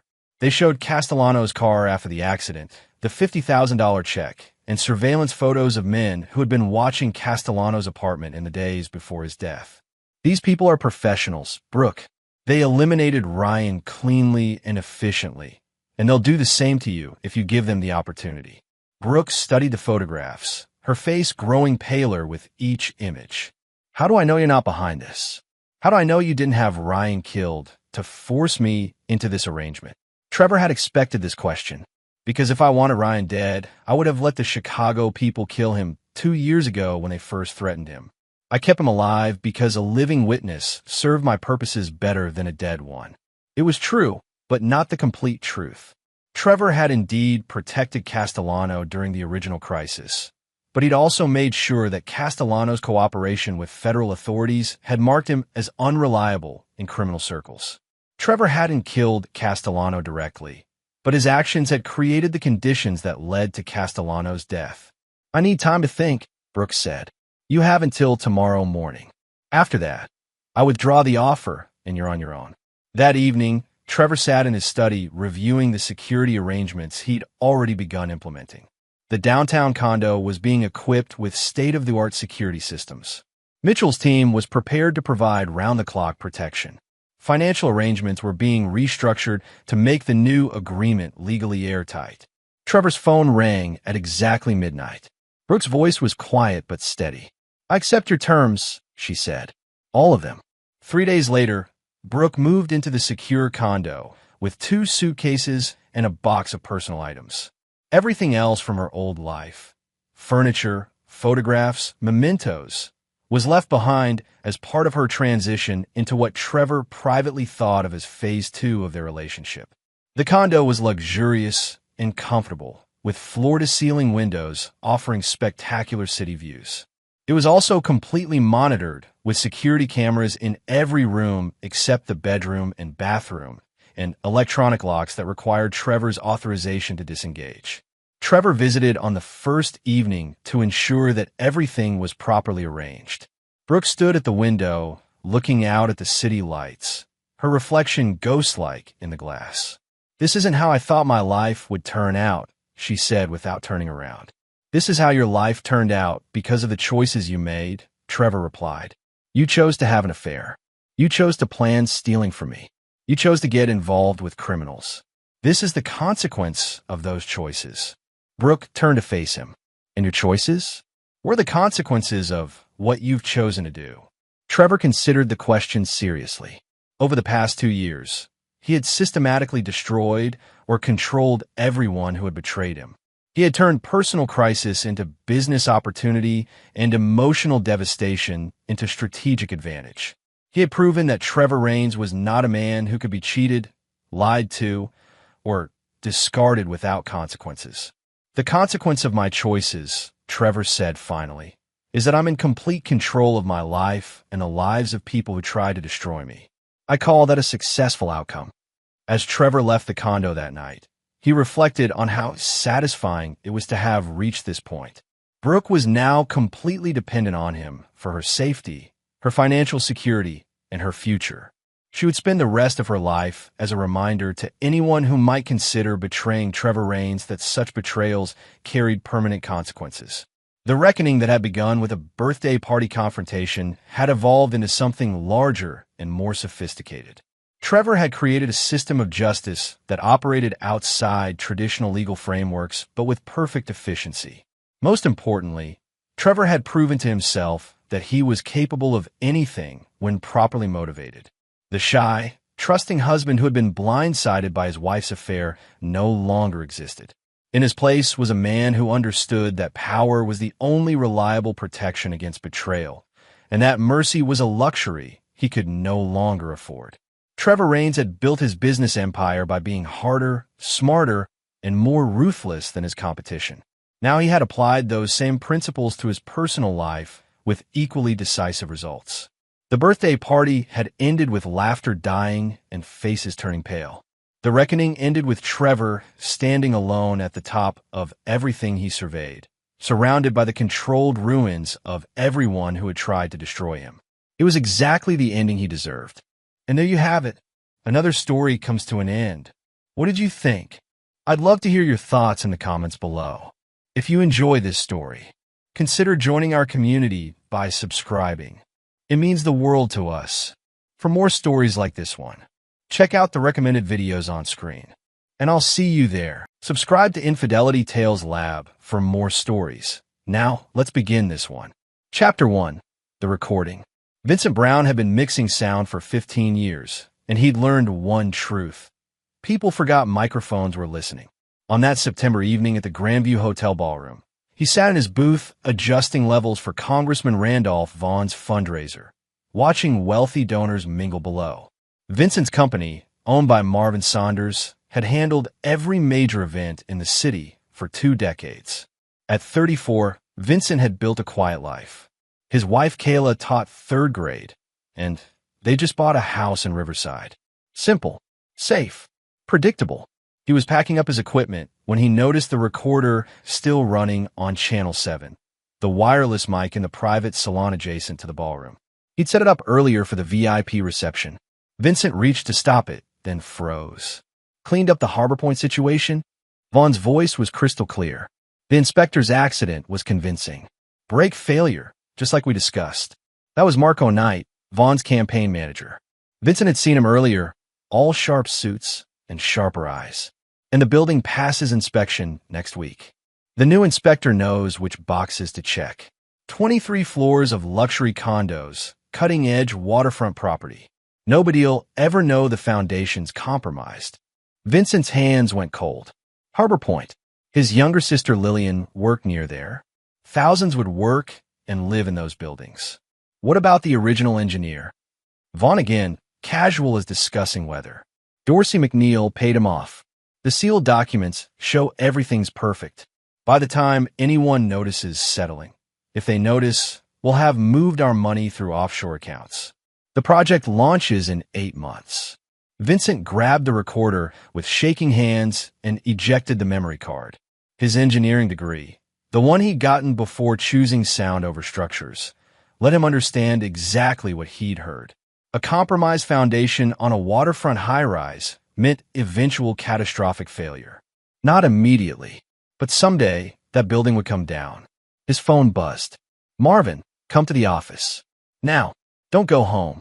Vincent's stomach dropped. He looked up and saw Marco Knight standing in the booth doorway, blocking the exit. The man's expression was pleasant, but his eyes were dead. "Evening, Vincent. Productive night." Vincent slipped the memory card into his sock. "Just wrapping up. Great event. I noticed your recorder running. Channel 7, was it?" "Technical check. All good now." Marco smiled without warmth. "Vaughn would like to thank you personally. He's very interested in your work. I really need to. I insist." Vincent's mind raced. The ballroom had a service exit through the kitchen. He grabbed his laptop bag. "Let me just secure the equipment first. Company policy." He walked toward the main console, then suddenly veered left, shoving a stack of equipment cases toward Marco. The man stumbled, cursing. Vincent sprinted through the service corridor, hearing shouts behind him. The kitchen staff barely looked up as he crashed through the exit into the alley. He drove straight to Marvin's office, checking his mirrors constantly. His boss was waiting, door open, lights low. Chapter 2. The Warning. Marvin Saunders looked older than his 60 years that night. The office was dark except for a desk lamp, casting shadows across his weathered face. He'd built his sound company from nothing, had been like a father to Vincent since hiring him fresh out of college. "Show me," Marvin said without preamble. Vincent plugged in the memory card. They listened in silence. When it finished, Marvin closed his eyes. "You know what this means?" Marvin asked quietly. "They murdered an inspector. They're building a death trap. This also means they'll kill you. And Kayla, anyone who knows." Marvin opened his desk drawer and pulled out a thick envelope. "I've been expecting something like this." Vincent stared. "What?" "I've done sound for Vaughn's events for 6 years. I've heard things, seen things. Made recordings I kept as insurance. Marvin's voice was heavy with regret. I thought I was being smart, protecting myself. Instead, I painted a target on everyone who works for me. He pushed the envelope across the desk. Vincent opened it. Inside were $20,000 in cash, a birth certificate, social security card, and driver's license for Thomas Wheeler, plus matching documents for Kayla under the name Sarah Wheeler. What is this? Your exit. There's also a key to a storage unit in Richmond. Inside, you'll find another $50,000, a car titled to Thomas Wheeler, and everything you need to disappear. Vincent's hands trembled. Marvin, we can go to the police. Dorsey McNeil is the police. He's the police commissioner. Vaughn has judges, prosecutors, city officials in his pocket. You go to authorities, you'll be dead before you finish giving your statement. Marvin stood, walked to the window. 3 months ago, one of my junior techs, Israel Bell, noticed something odd at a Vaughn event. He was curious, started asking questions. They found him in the river. Jesus Christ. I didn't put it together until tonight. When Marco Knight came looking for you, I knew. They have people watching my business, my employees. Vincent, you need to take Kayla and disappear. Tonight. Don't pack. Don't stop at the house. I already called her, told her to meet you at the Riverside Diner. She thinks it's a surprise anniversary trip. I can't just our life. Your life ends tonight either way. This way, you get to live it somewhere else. Marvin's voice broke. I'm sorry. This is my fault. I should have gotten out years ago, but the money was good and I told myself I was just doing sound, just staying in my lane. Now people are dead. Vincent looked at the documents again. Thomas Wheeler. A name. A ghost. What about you? I'm 63 years old. I've got lung cancer. Don't look at me like that. I've known for months. I'm not running. I'll keep the business going, act like nothing happened. Maybe it buys you time. Marvin, listen to me. Marvin gripped Vincent's shoulders. You're smart. You're patient. You understand how systems work. Take that recording, keep it safe. Someday, when you've built a new life, when you're ready, you come back. You make this right. You expose these bastards and you burn them down. How long? As long as it takes. 5 years. 10. Until you're certain you can win. Marvin's eyes were fierce. But when you come back, Vincent, you make damn sure they pay. For Israel. For everyone they've hurt. You make them pay for all of it. Vincent nodded, his throat tight. He hugged the old man. Go, Marvin whispered. And Vincent, don't try to contact me. Don't check on me. I'm already dead. But you get to be alive. You and Kayla. Make it count. Vincent grabbed the envelope and ran. Chapter 3. The Waiting. The Riverside Diner was mostly empty at midnight. Kayla sat in a back booth, still wearing her teaching clothes, confusion and worry etched on her face. She was 29, with her mother's kind eyes and her father's stubborn chin. Vincent loved her more than his next breath. Vincent, what's going on? Marvin called and said, We're leaving. Right now. I'll explain in the car. Leaving? What are you? Kayla. He took her hands. Do you trust me? She searched his face. Always. Then don't ask questions. Not yet. We have to go. They drove through the night, Vincent constantly checking mirrors. At a rest stop outside Richmond, he swapped their phones for burners and retrieved the car from storage, a nondescript Honda with Virginia plates. He finally told her everything as dawn broke over the interstate. Kayla cried, not from fear but rage. We should fight them. We can't win. Not now. Marvin's right. They control everything. So we just hide. We survive. And we wait. They settled in a small town in Montana, choosing Whitefish for its remoteness and tourist-heavy economy, where newcomers didn't stand out. Thomas Wheeler became a freelance audio editor working from home. Sarah Wheeler taught art classes at the community center. They rented a cabin with cash, kept their heads down, and lived. At night, Vincent worked. He studied law, forensic accounting, digital security. He learned how to build airtight evidence packets, how to manipulate audio files without detection, how to create unbreakable chains of custody for evidence. The original recording stayed in 3 separate safety deposit boxes under false names. He monitored news from home through VPNs and anonymous accounts. 6 months after they left, Marvin Saunders died, officially from his cancer, but Vincent knew better. The obituary was small. The funeral was smaller. Year 1. Harbor Point broke ground. Vincent watched the live stream of Vaughn cutting the ribbon, his stomach churning. Year 2. Kayla became pregnant. Their daughter, Emma, was born in a hospital under false names. Vincent held his baby girl and wept, knowing she'd never meet her grandparents, never have a real name. Year 3. Vaughn was elected mayor. The Harbor Point condos opened to acclaim, called an architectural triumph. Wealthy buyers moved in. Vincent watched and documented everything. Year 4. Marco Knight became chief of staff. Dorsey McNeil retired with honors. The system that protected them grew stronger. Year 5. Vincent's sister Lillian got engaged. He watched from afar, through social media, using untraceable accounts. She looked happy. He couldn't attend her wedding. Year 6. Vincent woke on a Tuesday morning and told Kayla it's time. Are you sure? He'd been monitoring chatter on construction forums, engineering websites. There were whispers about Harbor Point, minor cracks, settling issues the building management kept quiet. An independent structural engineer had posted concerns online, then deleted them. The building was beginning to fail, exactly as predicted. Vaughn's running for governor. If he wins, he's untouchable forever. And Harbor Point is going to collapse. Maybe this year, maybe next, but it's coming. People will die. Vincent looked at his daughter playing on the floor. I made a promise to Marvin. I have to keep it. Kayla corrected. We made a promise. Vincent kissed her forehead. I'm going alone first. If something happens, nothing's going to happen. You're smarter than all of them. She gripped his hand. You've had 6 years to plan. They've had 6 years to get comfortable, to get sloppy.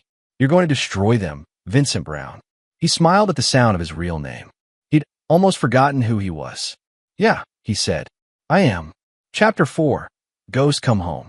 Vincent returned to the city on a gray October morning, 20 pounds heavier from weight training, his hair now cut military short, wearing glasses with non-prescription lenses. 6 years had weathered him in ways that made him blend. Just another 40-year-old professional and business casual, forgettable and common. His first stop was Riverside. The house he'd shared with Kayla had new owners, a young couple with a dog. He drove past without stopping. His favorite coffee shop was now a vape store. The city had moved on without him. He'd rented a furnished apartment under another false identity. James Patterson, IT consultant. The space was sterile, anonymous, perfect. He set up his equipment. 6 laptops, professional audio editing software, police scanners, encrypted communication systems. The wall above his workspace soon filled with printed photos, documents, timelines. Every piece of information he'd gathered in 6 years, displayed like a murder board. Vaughn's face dominated the center. Mayor Randolph Vaughn, now campaigning for governor with a war chest of $30 million. His official biography touted his business-friendly policies and commitment to urban development. Harbor Point was his crown jewel, mentioned in every campaign speech. Marco Knight had his own section. Chief of Staff, rumored to be Vaughn's enforcer. Clean record. No parking tickets. Vincent knew better. Then there was Seth Gentry, an investigative journalist who'd been writing careful pieces about Vaughn's associates, never quite connecting the dots, but dancing around the truth. Vincent had read every article. Gentry was smart, cautious, but missing the evidence to make his case. Vincent's phone buzzed, the encrypted one. A text from Kayla. Emma wants to know when Daddy's coming home. He typed back, soon. Love you both. Then he got to work. His first target wasn't Vaughn. It was the building itself. Harbor Point stood 23 stories tall, glass and steel gleaming against the waterfront. Beautiful. Deadly. Vincent spent 3 days in surveillance, documenting everything. The building had subtle warning signs if you knew where to look. Hairline cracks in the parking garage's support columns. Slight tilting in the ground floor windows, stress fractures in the lobby's marble floor. He contacted a structural engineer through an anonymous email, attaching photos. The response came within hours. This building is in immediate danger. You need to evacuate and report this to authorities now. Perfect. Vincent saved the email, the engineer's credentials, everything. Then he began phase 2. He hacked into Harbor Point's building management system, surprisingly easy after 6 years of studying cybersecurity. The maintenance records were damning. Reports of cracks, water damage, foundation settling, all marked as cosmetic or within normal parameters by inspectors who signed off without proper investigation. He copied everything. Then he found hidden files. Vaughn's development company kept dual books, one showing the actual substandard construction, another showing perfect compliance. The digital trail led to offshore accounts, shell companies, and a network of bribes spanning dozens of officials. Vincent leaned back, studying the data. This was it. This could destroy them. But evidence wasn't enough. He'd learned that lesson 6 years ago. He needed leverage. He needed them to destroy themselves. He pulled up Marco Knight's profile and smiled. Chapter 5. What was lost? Vincent discovered the truth on his 4th day back while researching Marvin's death. The obituary had been sparse, but death certificates were public record. He pulled it up through a legal database and felt the floor drop away. Cause of death: cerebral hemorrhage due to blunt force trauma. Marvin Saunders hadn't died of cancer. He'd been murdered. The police report, buried in archives, told the story. Marvin found dead in his office, apparent fall from his desk chair, hitting his head on the corner. Ruled accidental. Case closed within 48 hours. The investigating officer? A detective, Ruben Meza, who'd received a commendation and promotion 6 months later. Vincent sat in the dark apartment, staring at Marvin's photo on his wall. The old man had saved his life and paid with his own.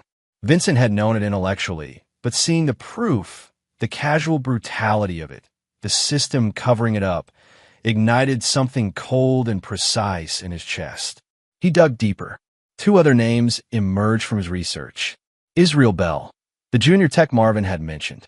Official cause of death: drowning, blood alcohol content suggesting intoxication.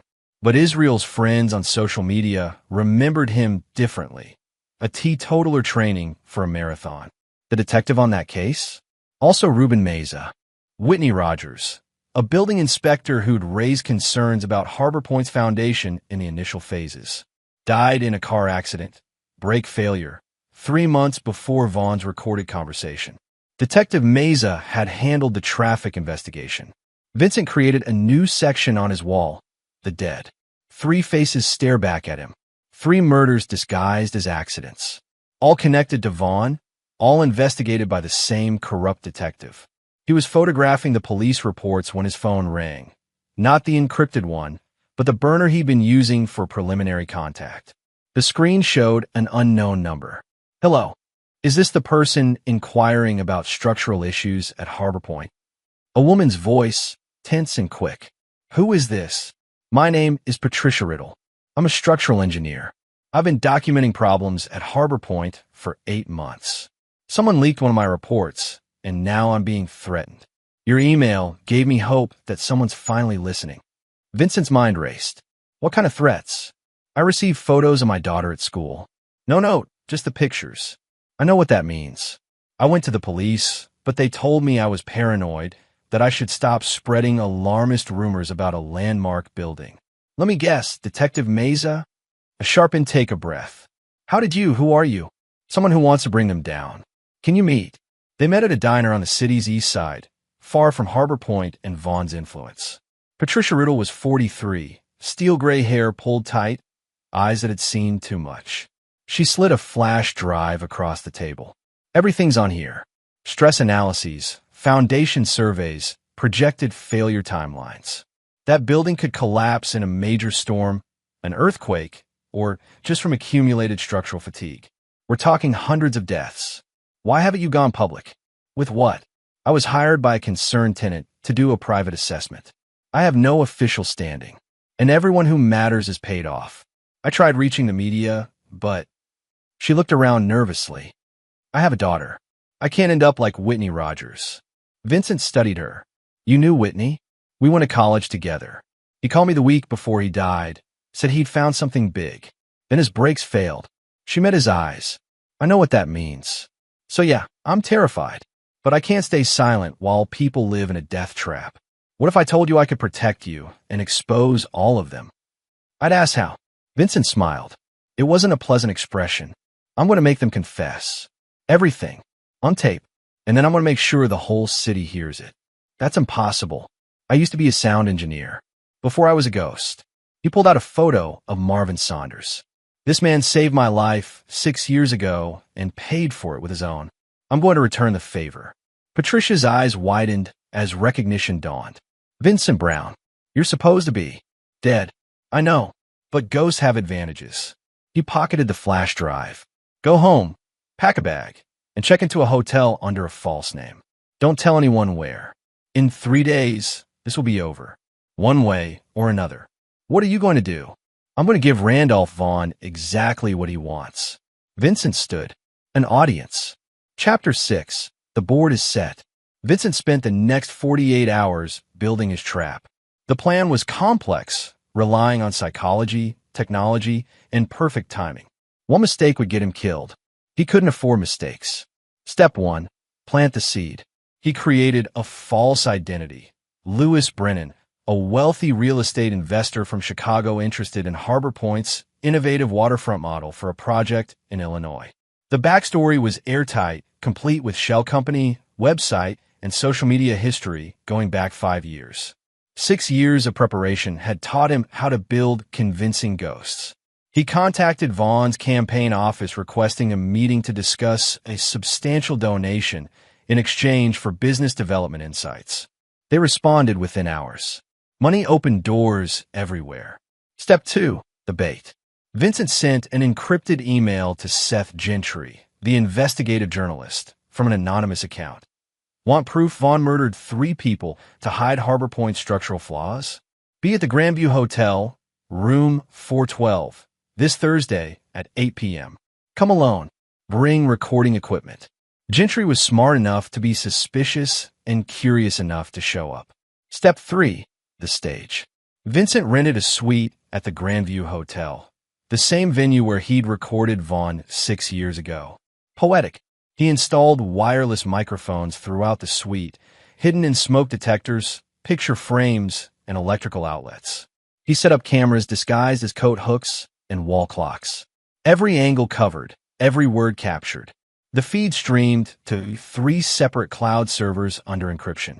Then he furnished the suite with props, printouts of Harbor Point's actual structural reports, blueprints, financial records. Everything Patricia had provided, plus everything Vincent had stolen from their servers. He arranged it like a war room, the evidence of their crimes displayed in plain sight. Thursday arrived. Vincent, dressed in an expensive suit and colored contact lenses, met Randolph Vaughn and Marco Knight in the hotel lobby at 6 p.m. Vaughn was 56, silver hair and practiced smile, every inch the successful politician. Marco looked exactly as Vincent remembered, sharp and dangerous. Mr. Brennan, delighted you could make it. Vaughn's handshake was firm, calculated. Marco tells me you're interested in urban waterfront development. I'm interested in profitable ventures. Vincent kept his voice deeper than natural, his accent slightly Midwestern. Harbor Point is impressive. I'd like to understand the model. They rode the elevator to the suite. Vincent's heart hammered, but his hands were steady. He'd imagined this moment for 6 years. Now it was real. In the suite, Vaughn immediately noticed the documents spread across the conference table. His smile faltered. Marco's hand moved toward his jacket. What is this? Vaughn's voice hardened. The truth, Vincent said. About Harbor Point. About Whitney Rogers. About Marvin Saunders. Marco pulled a gun. Who the hell are you? Vincent raised his hands slowly. Someone who knows what you did. Someone who has copies of everything on that table stored in 3 different locations, set to automatically release to the FBI, the media, and the state attorney general if I don't check in every 12 hours. Vaughn's face went pale. You're Vincent Brown. I thought so, Marco growled. You've changed, but not enough. 6 years is a long time. Vincent kept his voice level despite the gun pointed at his chest. Long enough to plan. Long enough to gather evidence. Long enough to build a case that will put both of you in prison for the rest of your lives. Then why are we talking? Vaughn had recovered his composure. If you have evidence, why not release it? Because I want to offer you a deal. This was the critical moment. Vincent needed them to believe, needed them to engage, needed them talking. What kind of deal? Vaughn asked carefully. You're running for governor. If you win, your influence becomes statewide. Your corruption spreads. But if you drop out of the race, publicly, and resign as mayor, I keep the evidence private. You get to retire quietly. No prison. No scandal. Marco laughed. You think we're stupid? The minute we back down, you release everything anyway. Maybe, but you have no other choice. Harbor Point is going to collapse. That's not speculation. It's engineering certainty. Could be next month, could be next year, but it's coming. When it does, hundreds will die, and this evidence will prove you knowingly built a death trap. That's not white-collar crime. That's mass murder. Vaughn studied him. You're bluffing. If you had airtight proof, you wouldn't be here negotiating. You're right, Vincent admitted. I need one more piece. I need you to confess. On tape. With details. That makes it unbeatable in court. And you think we'll just do that? Marco's gun hadn't wavered. No, Vincent said. I think you'll do it accidentally. Like you did 6 years ago. Vaughn's eyes widened with understanding and fury. He looked around the suite, suddenly seeing the microphones, the cameras. This whole thing is... The door burst open. Seth Gentry stood there with a camera crew, broadcasting live. Mayor Vaughn, is it true you've been meeting with a fugitive wanted for questioning in a corruption case? Vincent smiled as chaos erupted. But his smile faded when Marco Knight, instead of panicking, pointed his gun at the journalists and fired. Chapter 7. The Trap Springs. The sound was deafening in the enclosed space. The camera operator dropped, blood blooming from his shoulder. Gentry dove behind furniture, shouting into his phone. Marco swung the gun toward Vincent, but Vincent was already moving, 6 years of preparation guiding his body. He grabbed the hotel's heavy brass desk lamp and swung it like a club, connecting with Marco's wrist. The gun clattered away. But Marco Knight was a professional. He absorbed the hit and countered with brutal efficiency, driving his fist into Vincent's solar plexus.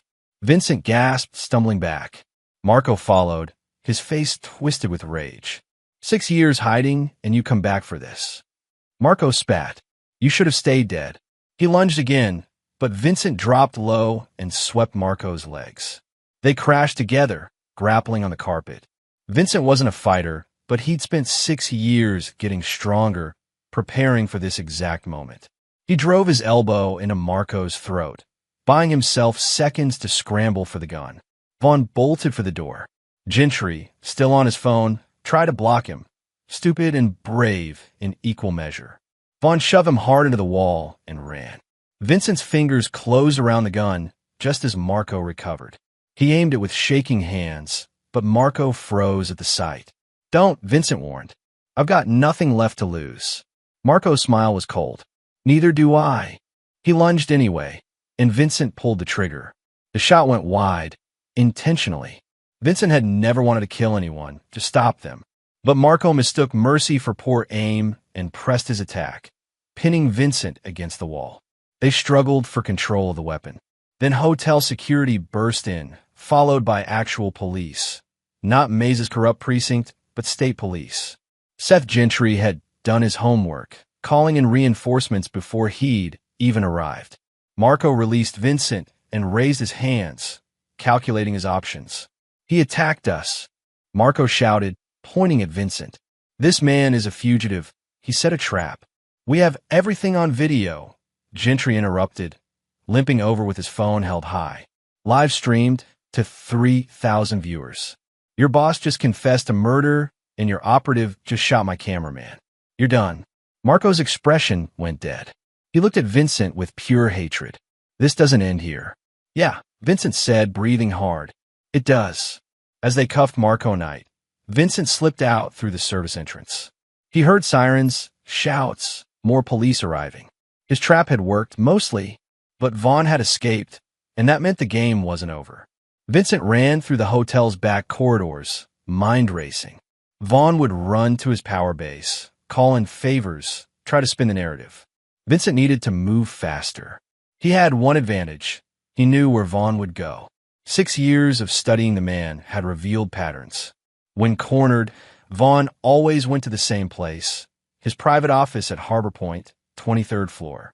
The building he'd built his empire on, the monument to his corruption. Vincent grabbed his car and drove through the city streets, checking his phone. The live stream had exploded across social media. Hashtag Vaughn Confession was trending. News outlets were scrambling to catch up. But without Vaughn in custody, the story was incomplete. He parked 3 blocks from Harbor Point and approached on foot. Police cars surrounded the building, but they seemed confused, disorganized. Vaughn's people would be stalling, buying him time. Vincent needed another way in. He circled to the parking garage, the one with the cracked support columns. The structural damage was worse now than in his surveillance photos. Hairline fractures had widened to fissures. Warning signs were posted, but nobody had evacuated the building. Of course not. That would admit the problem was real.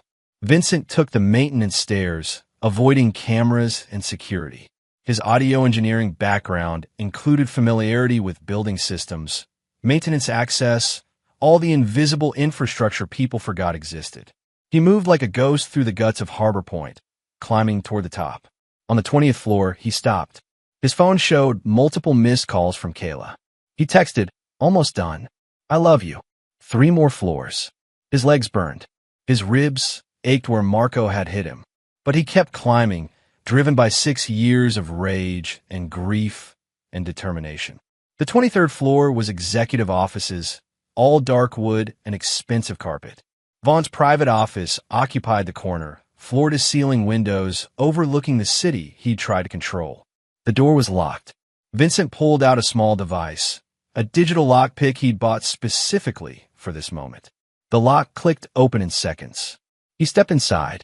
Randolph Vaughn sat behind his desk, pouring whiskey with steady hands. He looked up at Vincent without surprise.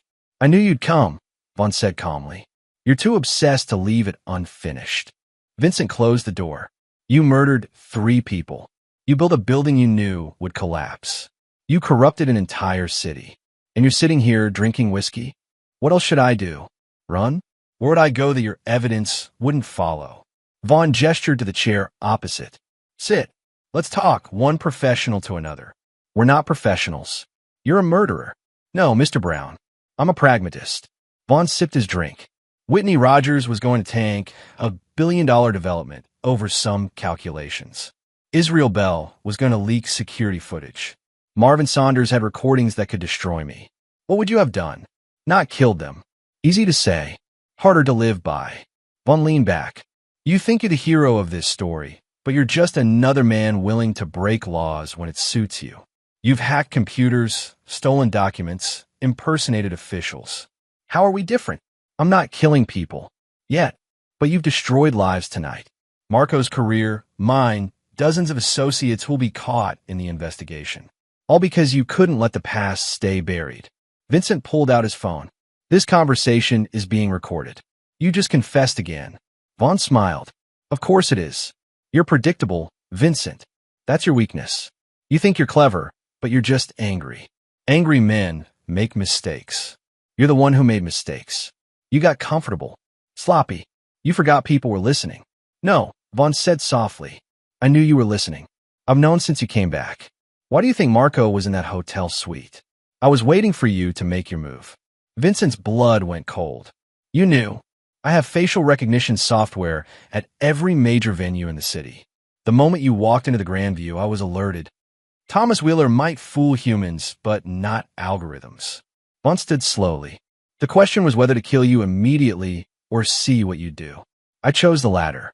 And now I know everything about your plan, your evidence, your contacts. Patricia Riddle, for instance. Quite brave, reaching out to you. Foolish, but brave. If you touch her, I don't need to. She's already taken care of." Vaughn checked his watch. "In about 10 minutes, Detective Meza will discover Ms. Riddle dead in her home. Apparent suicide. She'll leave a note confessing that she fabricated the Harbor Point concerns out of professional jealousy. Very tragic." Vincent's hand shook. "You're bluffing." "Am I? Check your phone. I'm sure you have her number." Vincent dialed. It went straight to voicemail. He tried 3 more times. Nothing. Terror gripped him. "You see," Vaughn continued, You were so focused on exposing me, you forgot I've been playing this game longer. Your evidence? I have lawyers who'll tie it up for years. Your recordings? Inadmissible without proper chain of custody. Your witness? Dead. And you, a fugitive who's broken half a dozen laws tonight. You'll be the one in prison. The live stream is already being discredited. My media team is working overtime. By morning, the narrative will be that you're an obsessed ex-employee with a vendetta who fabricated evidence and staged a publicity stunt. Marco's shooting will be self-defense against your accomplices. I'll be the victim of a harassment campaign. Vincent felt the trap closing. Vaughn had been 3 steps ahead the entire time. The man wasn't panicking because he'd already won. But Vaughn didn't know everything. He didn't know about the structural engineer Vincent had contacted, the independent assessment, the evidence of the building's imminent collapse. He didn't know Vincent had sent copies to the State Engineering Board, the Federal Building Safety Commission, and the city's Emergency Management Office. He didn't know that the Harbor Point evacuation order would be issued in less than 12 hours, forcing an immediate investigation. Most importantly, he didn't know that Vincent had been recording their conversation on a special frequency, one that was broadcasting directly to the State Police Commissioner's office, where an honest cop named Captain Neville Norman was listening to every word. Vincent smiled. You know what your real mistake was, Vaughn? Enlighten me. You assumed I came here to expose you. I didn't. I came here to save everyone in this building. Vincent pulled out a second phone. Because Harbor Point is about to collapse. Right now, Vaughn's face went white. What did you do? Nothing. Your building did it itself. Vincent showed him the screen, a structural monitoring app showing real-time stress measurements. The numbers were all red, critical failure warnings flashing. The foundation is giving way. Maybe my footsteps up the stairs were enough. Maybe it was just time. But this building is coming down, and everyone needs to evacuate immediately. You're lying. The building groaned. A deep, resonant sound that came from the bones of the structure. The windows shuddered. Vaughn's desk shifted slightly, rolling on suddenly uneven floor. We need to leave, Vincent said. Now. Chapter 8. The Fall. The building shook again, more violently. Vaughn's whiskey glass slid off the desk and shattered. Through the floor-to-ceiling windows, Vincent saw Harbor Point's reflection in the neighboring building's glass and watched as cracks spiderwebbed up the facade. This is impossible, Vaughn whispered. The engineers said we had years. Your paid-off engineers lied. The real ones tried to warn you. Vincent grabbed Vaughn's arm. Move. We have maybe minutes. The emergency system finally activated, alarms blaring throughout the building. Vincent could hear screaming from the lower floors, people panicking. He pulled Vaughn toward the door, but the man resisted, staring around his office like he was seeing it for the first time. 23 floors, Vaughn said numbly. I built this. My legacy. Your death trap. Let's go. They ran into the hallway. The other offices on the 23rd floor were mostly empty, executive suites used mainly for show. But the stairwell was chaos, people flooding up from below, trapped by a locked roof access door.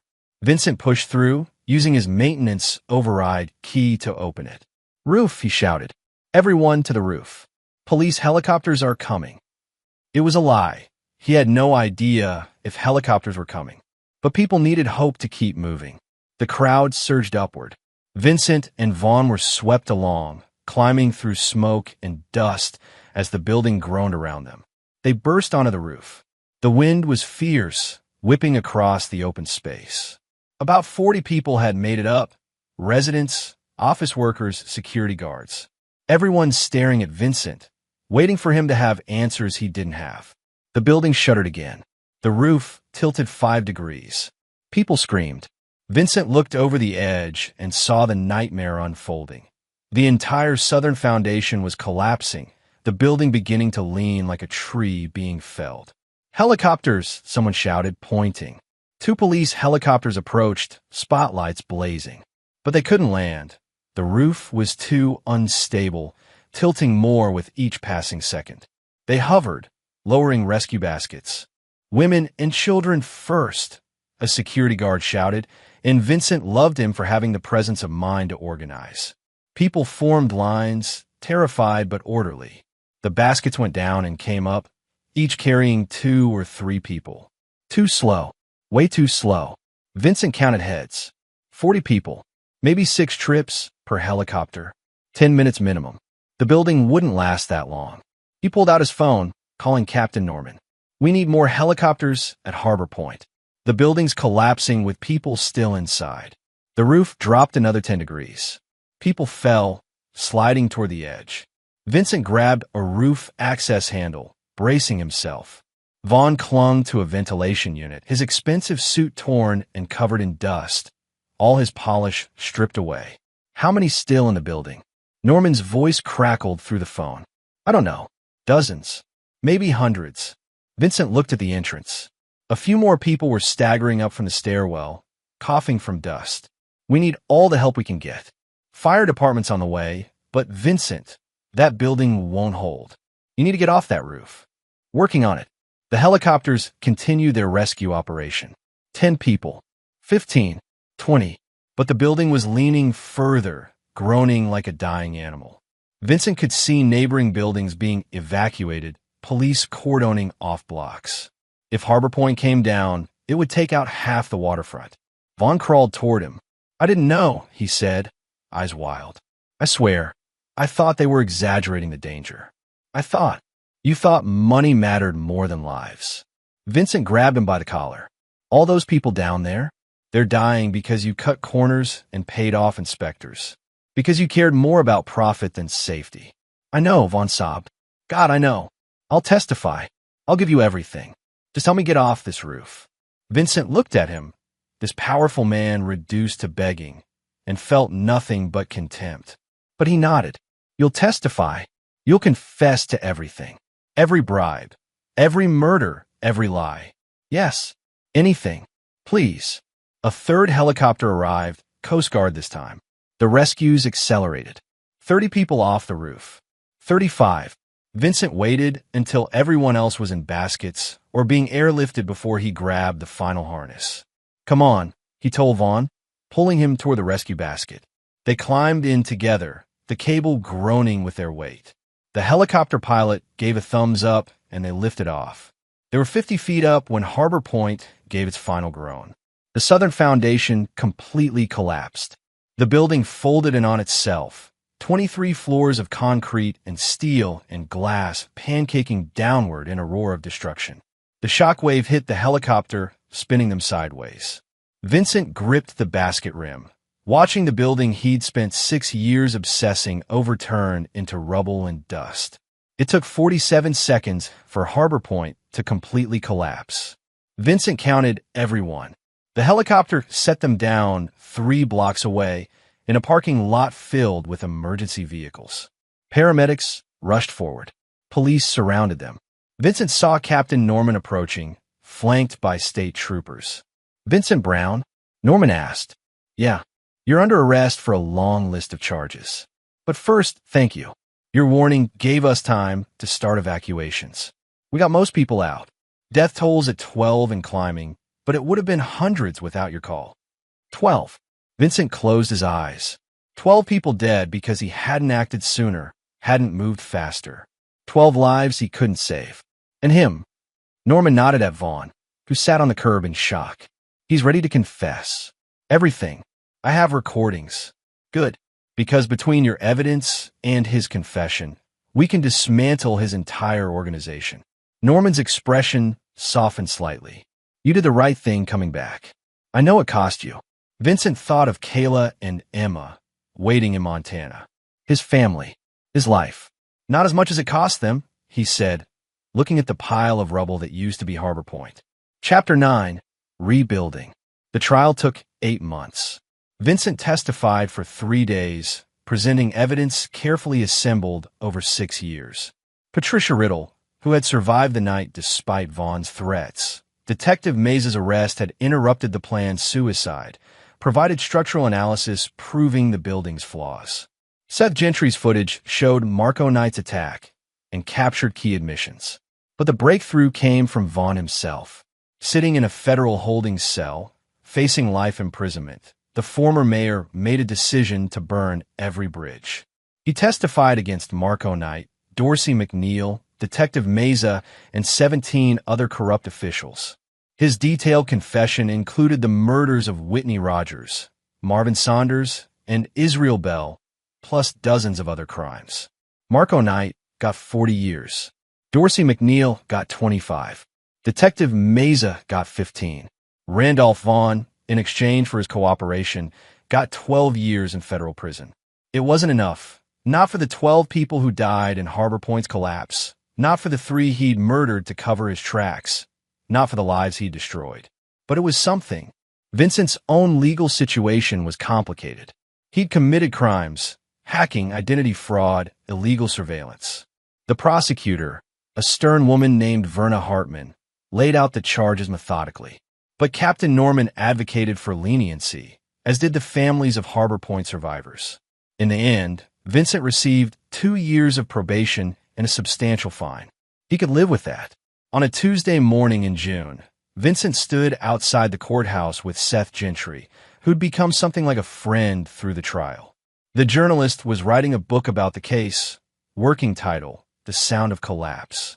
"What's next for you?" Gentry asked. "Montana. My wife and daughter are there. Going to be boring suburban dad for a while." "You've earned boring."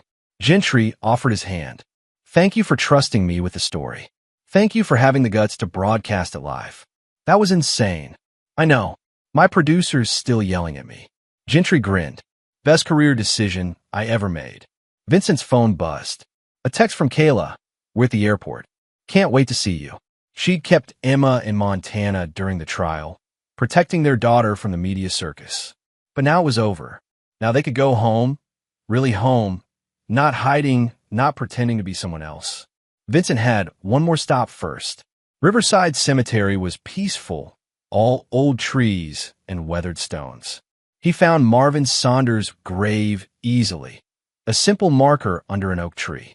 Someone had left flowers recently, maybe one of Marvin's ex-wives, or one of the many sound techs he'd mentored over the years. Vincent knelt and placed his hand on the stone. "I kept my promise," he said quietly. "They're all in prison. The building collapsed, but we saved most of the people. It's not perfect. It's not justice, not really. But it's what I could do." The wind moved through the oak leaves, sounding almost like applause. "I'm sorry I couldn't save you. I'm sorry I couldn't stop it before people died. But I tried, Marvin. I tried to do what you taught me, to listen, to be patient, to wait for the right moment." Vincent's voice broke. "I hope that's enough." He stood, brushing dirt from his knees. He had a flight to catch, a family to reunite with, a life to rebuild. As he walked back to his car, his phone rang, an unknown number. He almost didn't answer, then thought better of it. "Hello, Mr. Brown? This is Lou Andrews from the FBI. We've been reviewing evidence from a Vaughn case, and we've found connections to similar corruption in 3 other cities. Would you be willing to consult on the investigations?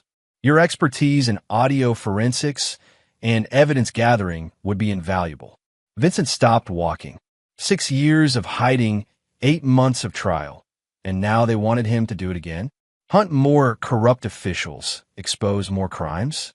He thought about Kayla and Emma. Thought about boring suburban life, PDA meetings, Little League games. Safety, normalcy. Then he thought about Whitney Rogers, Israel Bell, Marvin Saunders. Thought about 12 people dead in a building's collapse. Thought about how many more harbor points existed. Death traps waiting to happen, protected by powerful people who valued profit over human life. "Can I bring my family?" Vincent asked. "We'd arrange for protection, yes. And I'd have legal immunity for any necessary field work, within reason and with oversight. You wouldn't be operating alone this time." Vincent looked back at Marvin's grave, then up at the clear blue sky. He'd promised Kayla that after the trial, they were done with this life. But how could he walk away, knowing he had skills that could save lives? "I need to talk to my wife first," he said. "But probably yes." He could hear Lou Andrews smiling over the phone. "Welcome back to the world, Mr. Brown. We're lucky to have you." Vincent hung up and walked toward his future, complicated, dangerous, but righteous. He'd spent 6 years being Thomas Wheeler, hiding from his purpose. Now he was Vincent Brown again, And Vincent Brown didn't run from fights that mattered. He had ghosts to resurrect and villains to expose. But first, he had a daughter to hug and a wife to kiss. One victory at a time. Epilogue.